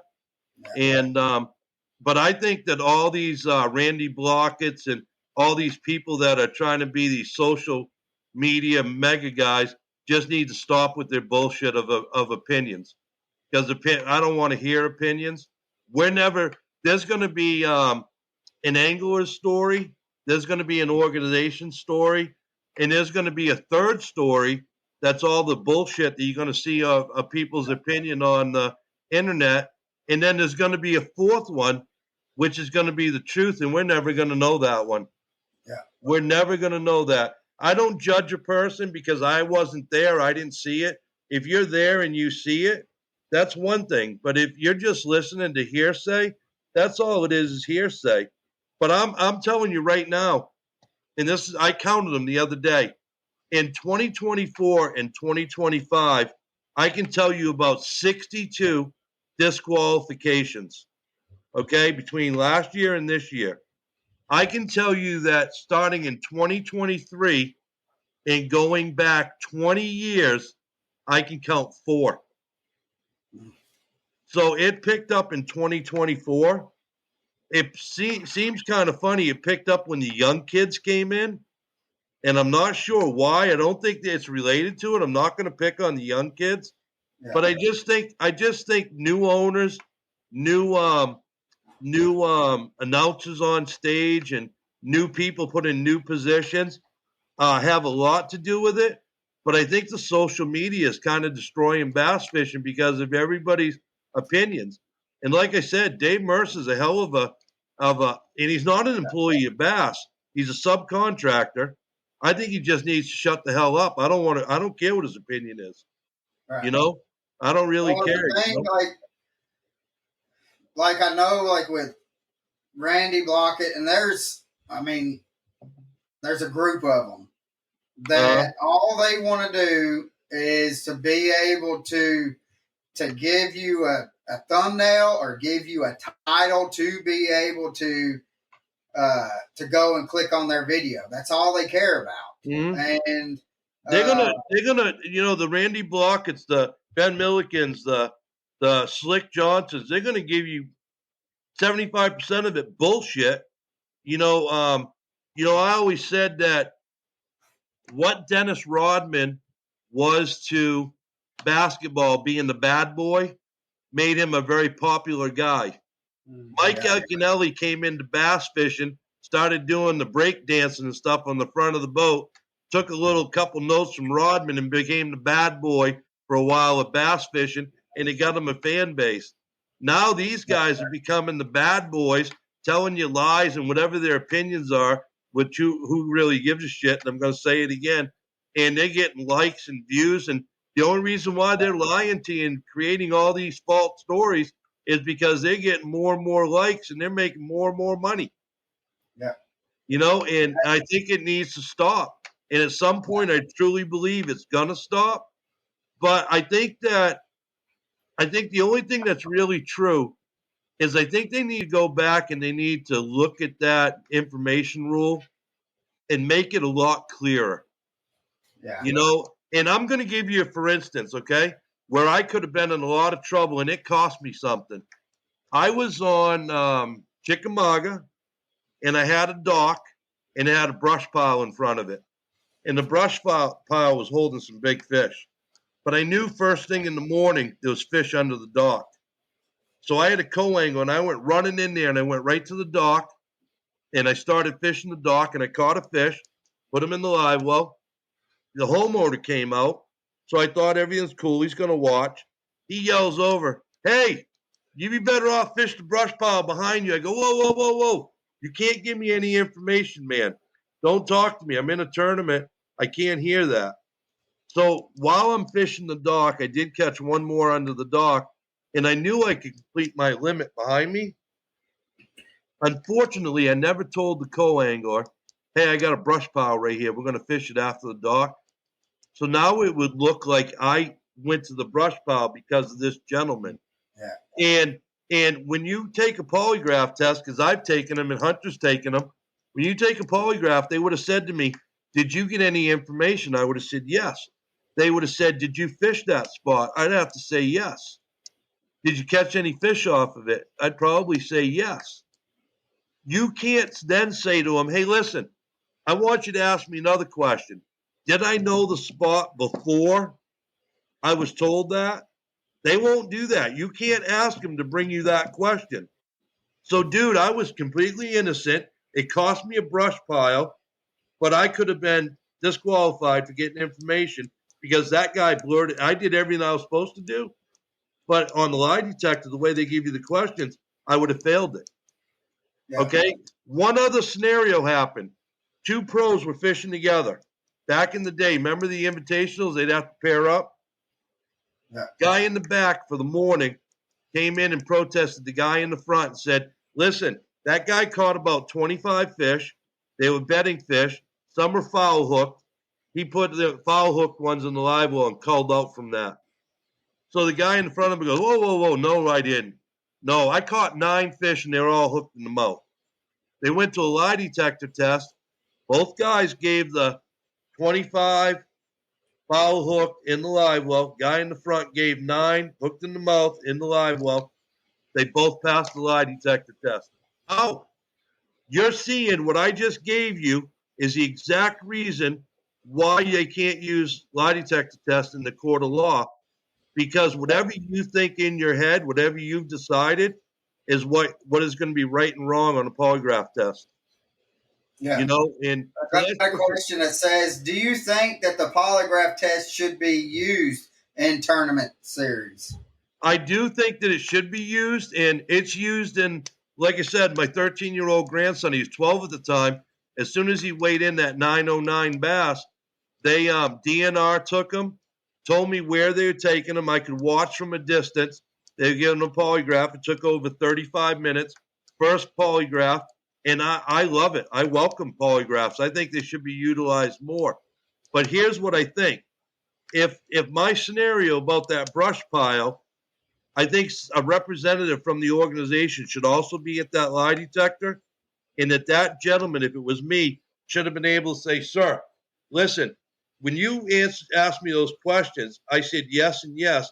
Yes, I get information. Yes, I did fish it. And yes, I did catch fish. But I want you to have him ask me the question, did I know it was there when I entered there? And I didn't need that information. And if they say, yeah, okay, let's do that, and I say, yes, I knew it was there, he'd say he's not lying. Now I'm free. But if they don't ask that If they don't ask it, you're done. yeah, they don't have to. You can't ask them to ask you another question. That's where I think it's wrong. I think a representative should be there, and in that situation or a situation similar, you should be able to tell him, listen, that's going to give you a false thing that I use that information. You need to ask one more question that's going to make it show I'm telling the truth. Yeah. And so that's why you really can't trust them polygraphs, because they're set on here's what happens in a polygraph. They have a certain series of questions. If one question, okay, let's say question number 2, you either are lying or you're a little bit deceptive, over to the right will now be A, B, C, D. So it'll lead to more questions over at A, B, C, D, and then it'll tell them, all right, is he really lying or he's not? And then they'll move to number 3. But you can't tell him to ask the right question. So if he doesn't have it on the list, you're screwed. Yeah. So it doesn't really work unless you're able to give input into it to clear your name. Yeah. So would one alternative to that be, if you knew you was coming in to take a lie detector or a polygraph, have the angler with the representative explain what happened, so that they could base their questions off of what you have told them. Well, see, when you come in for the polygraph test, the questions are already there. He's already got them. They're not made up as you get there. But my reason for having that rep sit off to the side is for the scenario I just told you, where it would have looked like I had cheated. But by me telling him, hey, listen, it's going to look like I failed, but I'm going to show you why I didn't fail. You need to ask this one question. He says, what is it? Did I know about that? And did I find that in practice without that guy telling me? So he says, okay, ask him that. So he asked me. I said, yes, I definitely did. And he said, he's not lying. He did find it. So that one added question made it very easy that I'm not getting DQ'd. But all the other three led to disqualification without the fourth one being asked. So you should have the opportunity to defend yourself. Like Will Wiles wrote, you should have the opportunity to defend yourself. I think you should have the opportunity to defend yourself during the questioning, because if you can provide a question that clears you and shows that they're misleading you, then it's going to be true results. Other than that, it's never going to be a true result. Right. Yeah. Now, because I agree with you on about the polygraph. I think that it's going to be that it is a good deal to have the polygraph. Mm-hmm. But just like what you said, in a court of law, you cannot use it. And it's almost to where you can make that polygraph say whatever you really kind of want it to say and manipulate it. It's going to keep an honest man honest, but it's... but hang on a minute. You can make it, but the guy asking the questions can really manipulate it and make you look 100% guilty a lot easier than you can deceive that machine. Yeah. So with the right question, and they can make an innocent guy very guilty. Yeah. And that's why I think you should be able to say, hey, wait a minute. You need to add one more question that'll prove I'm innocent. Now, I got put into a situation, and I'm not going to name the organization. Maybe I will next podcast. But I got put into a situation where they questioned me on something, and I said, really? You think I'd do that? I said, I'll tell you what. Why don't we make a deal? Why don't you give Hunter and I a polygraph test? You pick the polygrapher. I'll pay the bill. But here's the deal. When we pass, both of us pass that, I want 3 of your board members to take a polygraph, and I want 2 of your boat captains to take a polygraph. And I guarantee you, when them 5 are done, they're not in this organization anymore. And they wouldn't do the polygraphs, dude. They would not, because I knew I had something on 3 board members and 2 boat captains that I guarantee you they would not pass, and they're still there today. And that's a case where I would have loved to have a polygraph test. Yeah. So sometimes they're not utilized nearly enough, is what I'm going to tell you. I think polygraphs should be used a lot more. There's a lot of cheating going on, and here in Florida, we find a lot of fish cages under the water. Yeah, we find a couple of them a year, 3 or 4 a year that we'll find.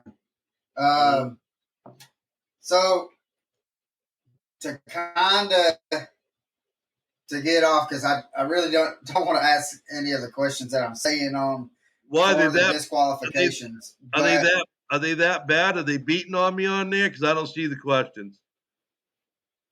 No, this is you're only being able to see from one platform. Yeah, I don't see them. I don't see them.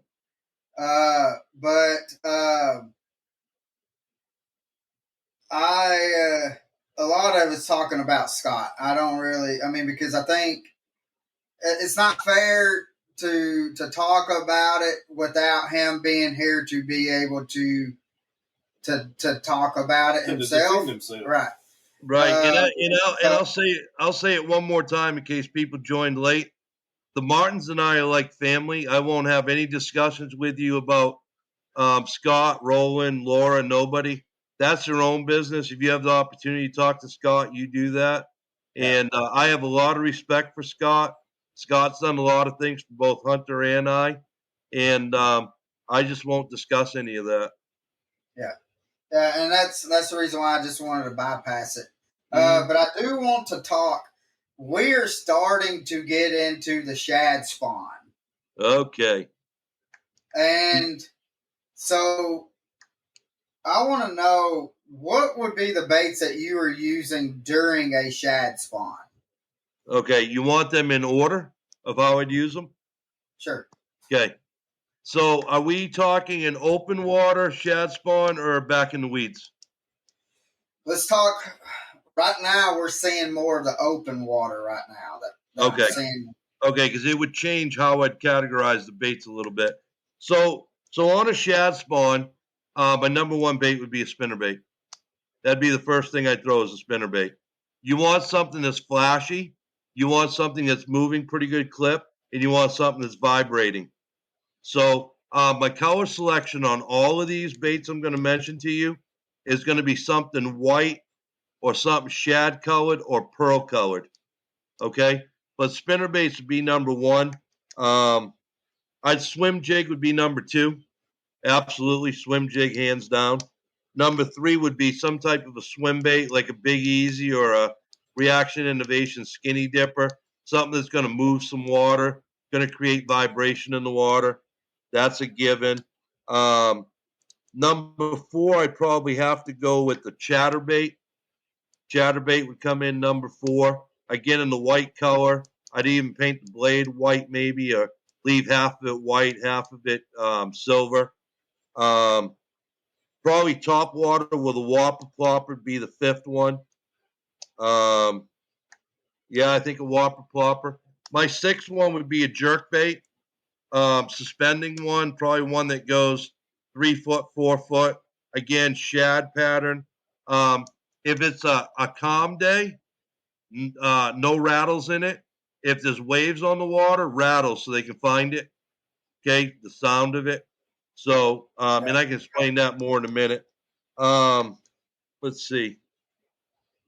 The other bait would probably be the next one would be a buzz bait, white, silver blades. Again, trying to key on the shad color.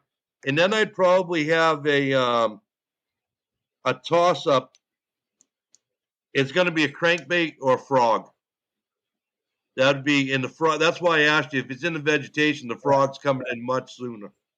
The Right. frog's coming in, and again, I'd be keeping those towards the shad colors and stuff. So, but my key would definitely be something that flashes, something that reels pretty quick, and something that vibrates. And I'm going to tell you, I'm a big glide bait fisherman. Some guy laughed when I was up in Tennessee. He goes, "You got any glide baits?" I said, "Yeah, I got this box. Just $3,000 worth of glides in it." And he looked at it. He goes, "Oh my God." He goes, "Why so many?" And I said, "Well, see, this one is total epoxy, no sound. If it's flat like a mirror, that's what you want to throw. If there's any ripple of the water, you want this one." I picked up a hollow, rattles in it. Looked exactly the same, but they're not. And he goes, Yeah. "Why the difference?" I said, "In the waves, they got to find it. You give them sound." He's like, "Oh, okay." Same thing here. That's why I told you, you got to make a lot more noise during a shad spawn if you got waves there. Yeah. You got to make a lot of. That's why I like the vibrating, flashy, and fast. So on your spinner baits, do you want to during the spawn? Excuse me, shad spawn. Do you want to throw more of like a willow leaf on it? Double willow. Okay. Double. I want a lot of flash, a lot of vibration. If it's calm and we're towards the end of the shad spawn, I'm probably going to go with a single Colorado because I don't want so much vibration because they've probably seen enough double blade to tell you what page of Bass Pro Shop's catalog it's on. So I'm probably going to throw a single bladed Colorado. Right. Yeah. Yeah. So, What size would you throw? Recommend? how deep of water are you fishing? Let's call around what is it? 18, 20 foot is roughly where I'm seeing them right now. Okay. I'd probably throw I'd try to get away with a half ounce, but I'd go as much as an ounce if I had to. Okay. So yeah. And when they start popping on the top and they start to settle down, I will try and find that steep drop and I'll throw it out there and I'll only half crank so it kind of flutters and comes to me at the same time. And Yeah. dude, when they stop busting on the top and you flutter that down with a soft crank, you wouldn't believe how them fish slam that spinnerbait. Man, they'll rip that rod out of your hand if you're not watching. Yeah, it sounds like you caught him, Colin. Yeah. Just like that. Yeah. Let's see. Michael says during the shad spawn, I will also use an underspin. Yeah, you could. If I did use one, it'd be on what I selected number 3, which was that swim bait, the Big Easy or the Reaction Innovation. I would use it there. My good friend Buddy Gross, he uses that underspin a lot more than me. It is a good bait.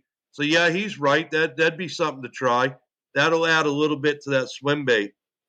Yeah. So I know one thing.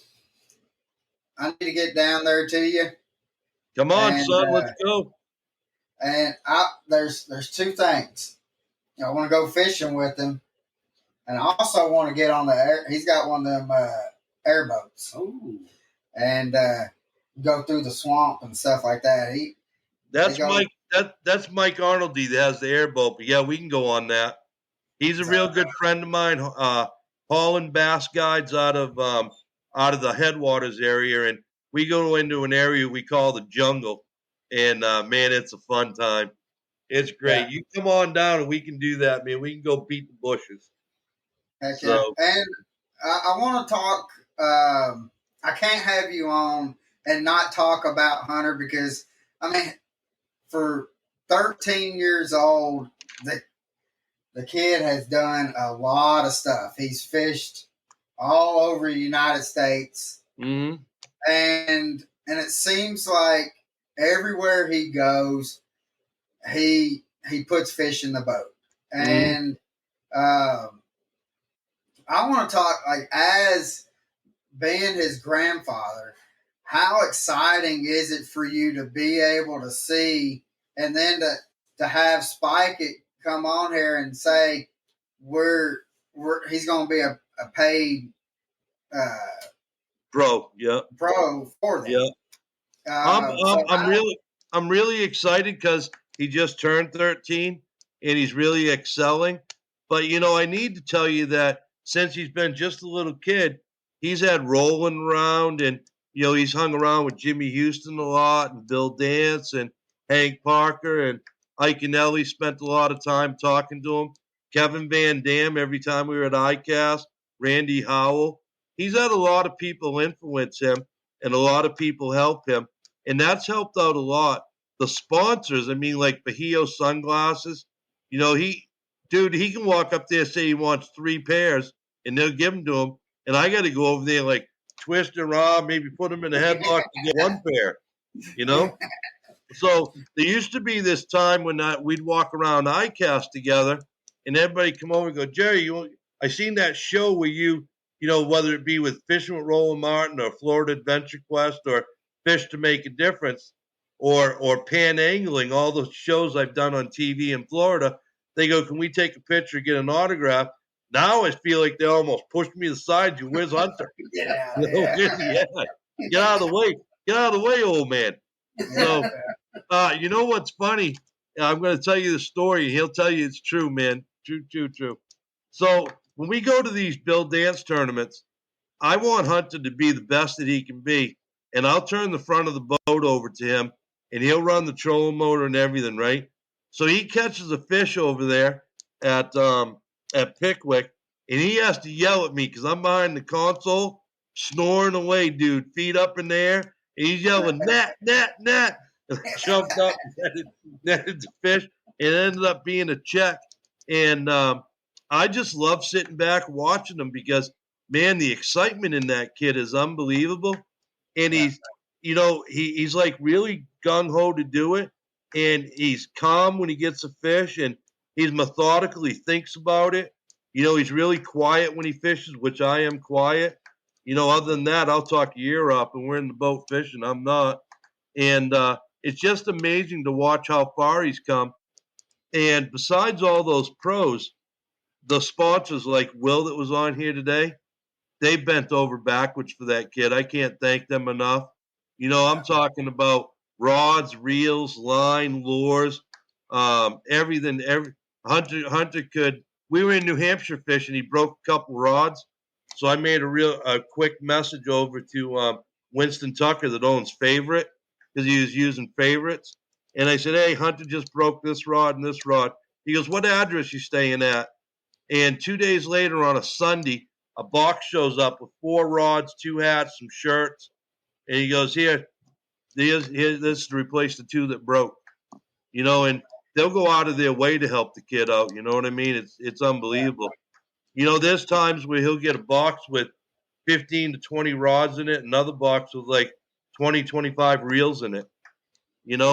And what they've done is really really helped them out a lot. But man, I'll say this as easily as I can without offending anybody. Everybody says, "Man, that kid's a hammer. That kid's going to go pretty far." I'm a realist, and I'm going to tell you, and that's why you got me on the show, because I'll tell you as I see it. When that boy finds out what owning an automobile is all about, what girls are all about, 9 out of 10 of them boys never come back to fishing, brother. Yeah. Never come back. So I'm hoping he's one of them. And I told him one day we were in the boat, and I said, it was kind of quiet. We were fishing. I said, "Hunter, you know what?" And he goes, "What?" I said, "When you get a girlfriend," he looked at me, he goes, "Hey, don't worry about that just yet." I said, "No, I'm just giving you a warning. I'm going to tell you what's going to happen. When you get a girlfriend, you're going to introduce her to me. I'm going to look at her. I'm going to go, 'Honey, do you bass fish?' If she says no, I'm going to turn around and look at you and say, 'Yeah, that's one you need to cull.' You need to cull." Because I said, "She better say yes, or I'm against that whole deal." Because I want to see her in the back of that boat, the front of that boat, fishing with you. Because, man, if you take this far, you're going to make some good money. And, to be honest with you, there's only 5% of them guys out there making good money, dude. Yeah. There really is. Nobody, I've told Hunter, I said, to be a millionaire in fishing, just start with 3 million. You should be okay. So, but I mean, it's a tough thing. And to be honest with you, it's a tough thing to be away from home for tournaments. And, you miss weddings, you miss birthdays, you miss holidays sometimes. And, there's a lot that you have to give up. I just went through a period for over 3 weeks. I was Alabama, Tennessee, and then back. And it took over 3 weeks to do that. Hunter was on an airplane, off, on an airplane, off, on an airplane, off. And it's not cheap.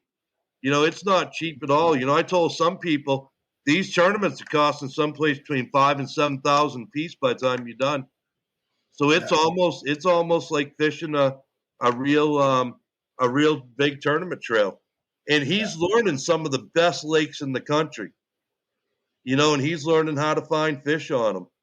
And that's one thing that I really like about like how y'all are approaching tournaments and stuff for him. You're not holding back anything because he could go and he can learn and do everything and be your typical Florida fisherman and be able to go catch big fish down in Florida. Mm-hmm. But when he goes and tries to venture out to come to, let's say, the TVA lakes, to where now he's got current. And a lot of the guys that like we've had on the podcast, especially that's been from Florida, they say that's the hardest thing for them to learn has been trying to learn on a body of water that has current. Yeah. I'm going to tell you something, and I don't know if you know this, but if not, you're going to learn something new. 20 years ago, Bobby Lane, Chris Lane, and Arnie Lane and I all fished against each other in a tournament trail. And a lot of people don't know that there's a third brother called Arnie Lane. And that's Chris and Bobby's brother. And Arnie's a heck of a fisherman. So we were all friends, and I got a lot of respect for the Lanes. And, we talk. Bobby and I sent messages back and forth on the holidays to each other and everything. And you could ask them boys, even when they left Florida to go to these waters, they're tough to start dealing with smallmouth and spotted bass. And, you look around and you go, where the hell's the weeds? And all you see is a lot of rocks and a lot of trees. And you're like, oh man, Toto, we need to go home. Yeah, this is the wrong place right here. And so Hunter's learning that. And I looked at the adults and the kids that leave Florida for a tournament. Dude, they get their butts handed to them. Yeah. So I said, I'm not going to let that happen to Hunter while he's young. And I've hauled him all the way up to even New Hampshire. And I've taken him out to go striper fishing to learn a whole different type of fishing. And I've traveled them all around to make him well versed. And now he knows what to pick up for spotted bass, what to pick up for smallmouth, what to use for largemouth, what the differences are. In some of the places the bass will intermix in the same structure.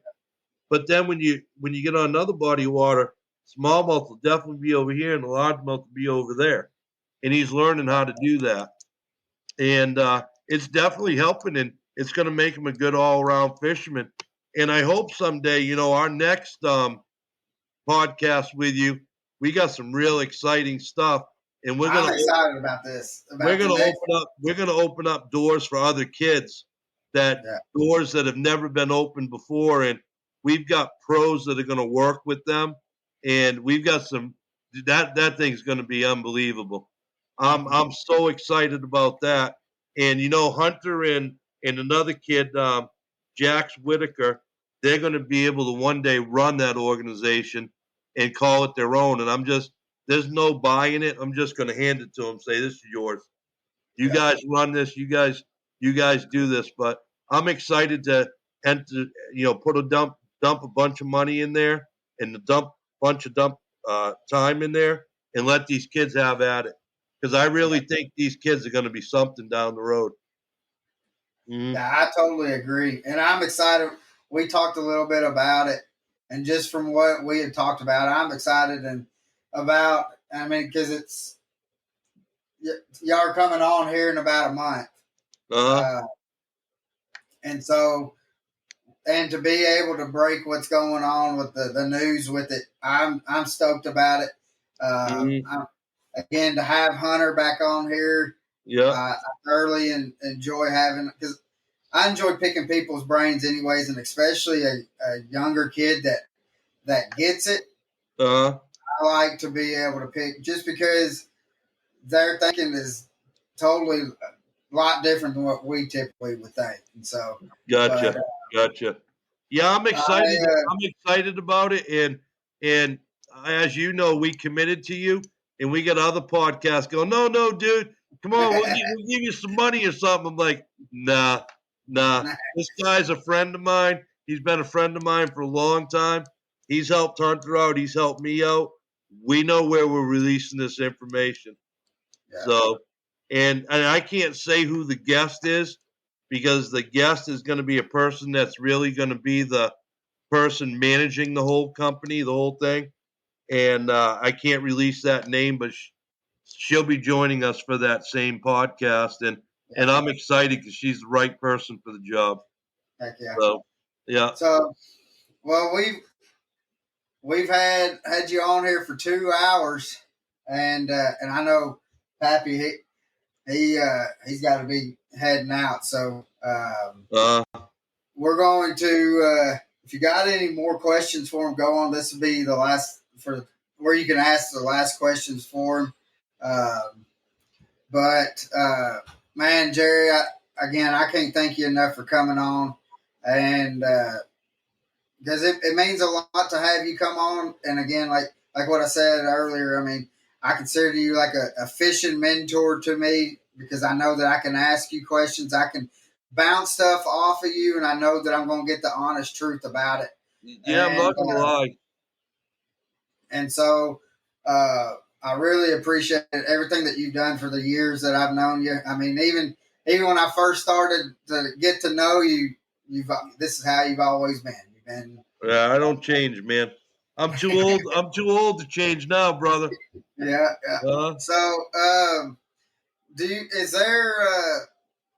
What about, I want you to. I want to give you an opportunity to talk about some sponsors while we're getting some questions coming in. Let me make one statement that everybody's going to find comical. One of the I'm going to tell you the two most asked questions I get at seminars, when Roland and I are together, Bass Pro Shops, wherever we're asked to talk and we do a round table. The number one question is, if you had one bait to use all over the United States for a year, what bait would that be? And my answer is going to be a black worm. Roland will tell you it'll be a green pumpkin Cinco, and I'll tell you it's a black worm because we always answer that. And then the other question is, I get asked this all the time. What's it like fishing with Roland Martin, both as tournament partners and just friends? So I look at him, I say, have you ever fished with an old lady? I said, kind of like that. They go, what? I said, man, I'll tell you, I've had days where Roland said to me, man, I'm sorry I can't keep up to you catching these fish. He goes, you're just out flipping me. I said, that's okay. I wasn't going to say anything, but I'm going to ask your wife to come next time.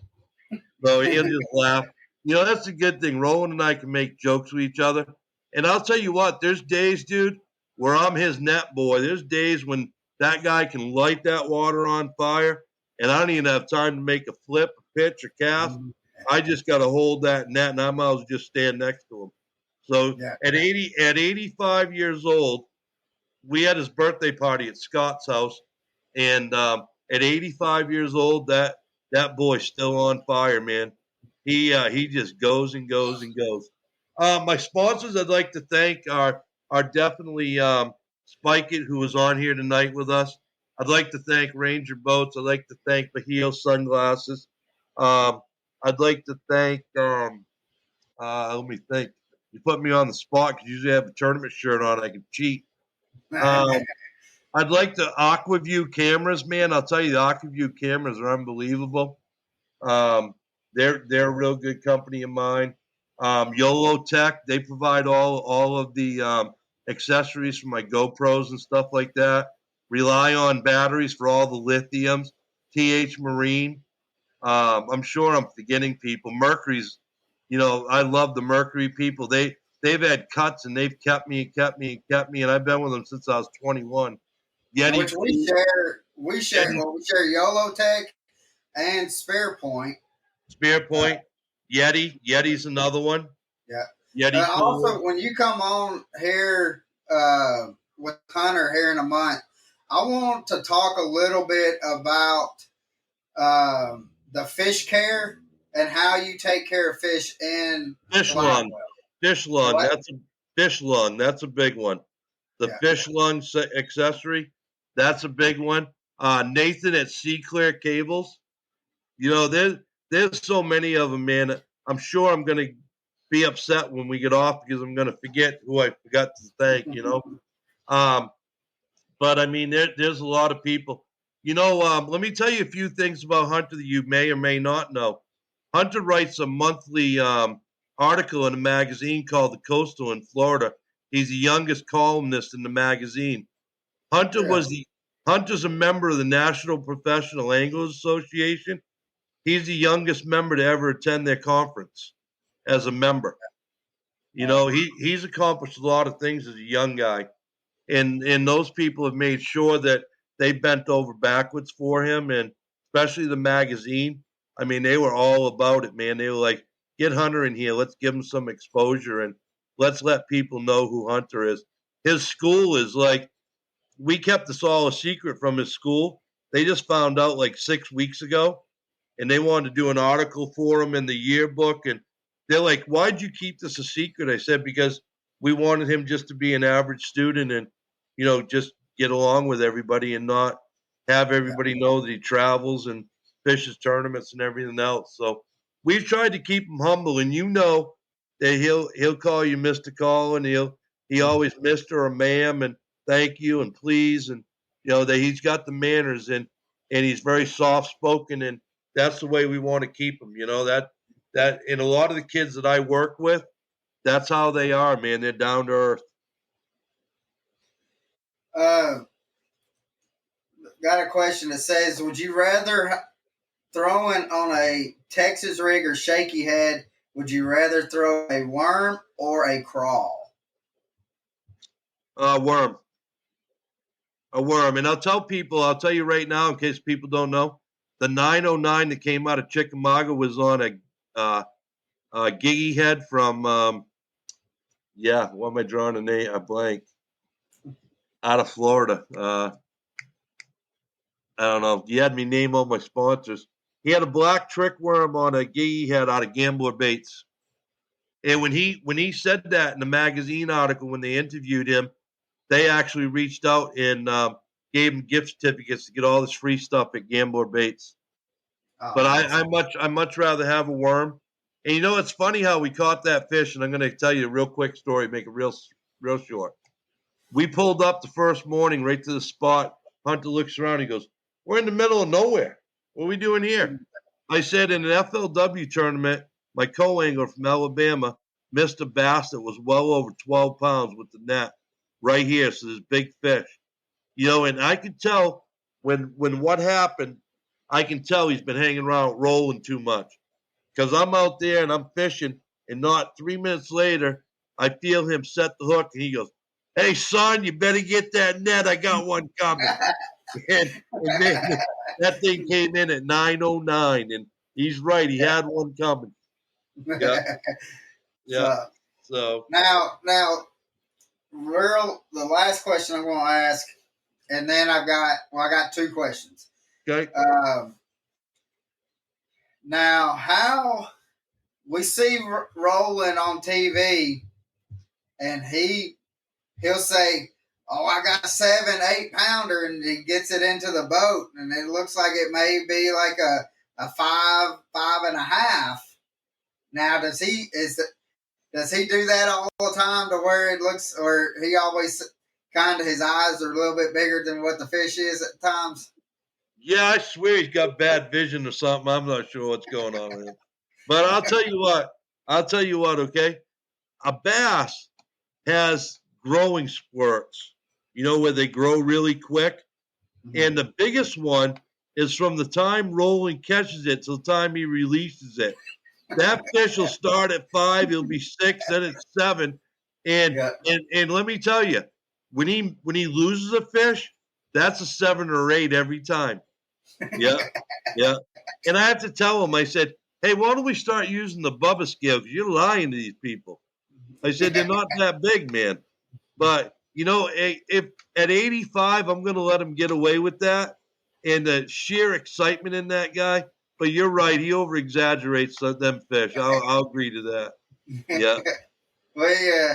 And I tell you, I mean, I thoroughly enjoyed being able to hang out with you at Icast, and being able to hang out with Roland and Jimmy and Bill.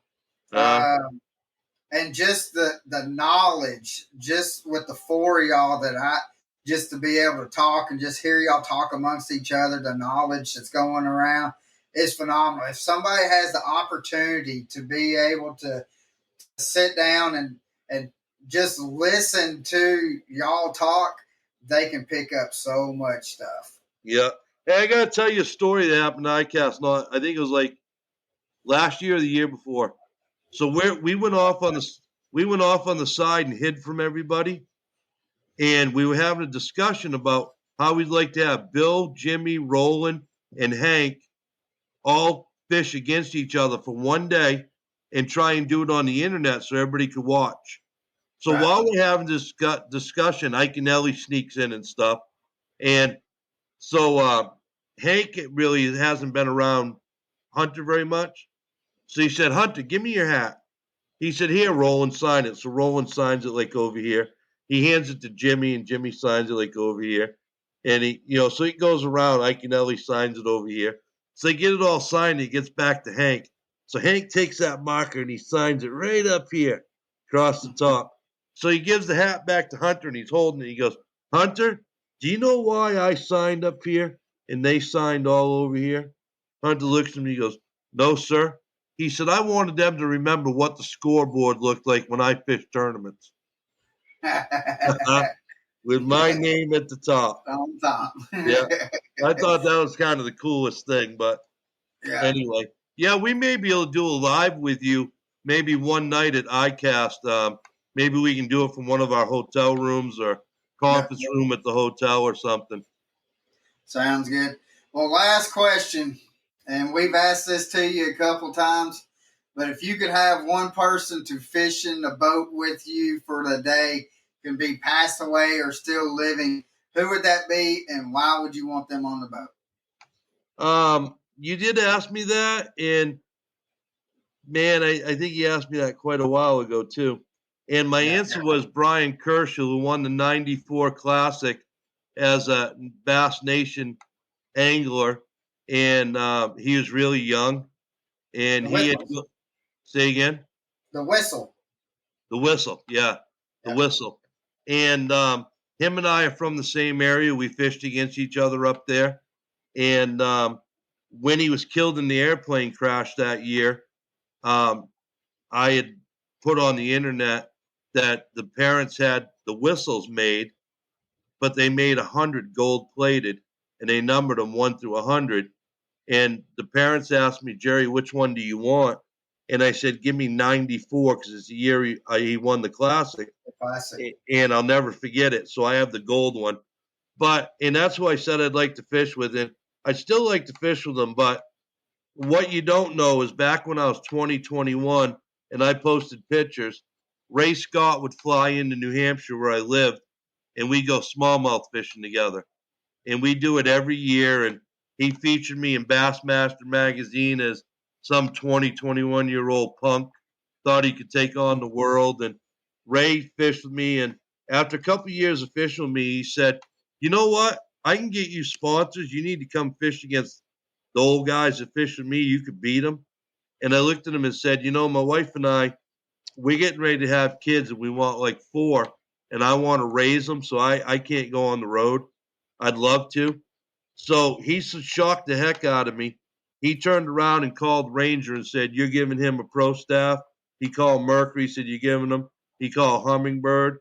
And now that he's passed away, I miss him. I'd like to fish with Ray Scott, one more time. And, towards the end, Ray didn't even know who I was, which is sad. Mentally, he was just kind of out of it. Right. So, but that'd probably be it. I'd tell you this time, Ray Scott. Yeah. So, well, guys, thank you for coming on. And Gerry, thank you so much, brother. Cannot wait for here in a month to see you again, have you back on here. But guys, make sure you go check out Gerry's Facebook and social media. They have, and also the YouTube channel. They've got some killer videos and stuff up with, you'll see Hunter out there fishing and all this other stuff that they're going out doing. Go check them out. I will put the links to his social media in the description, and I'll put the links for the Spike It as well into the descriptions. And so go pick up that tray. Don't get any Spike It on your carpet. Go pick up that tray, and hope you have a blessed day, and we will see you out on the water, guys. Thanks for inviting me, man, and everybody for tuning in. And I hope I didn't piss off a lot of people, but if I did, can't help you.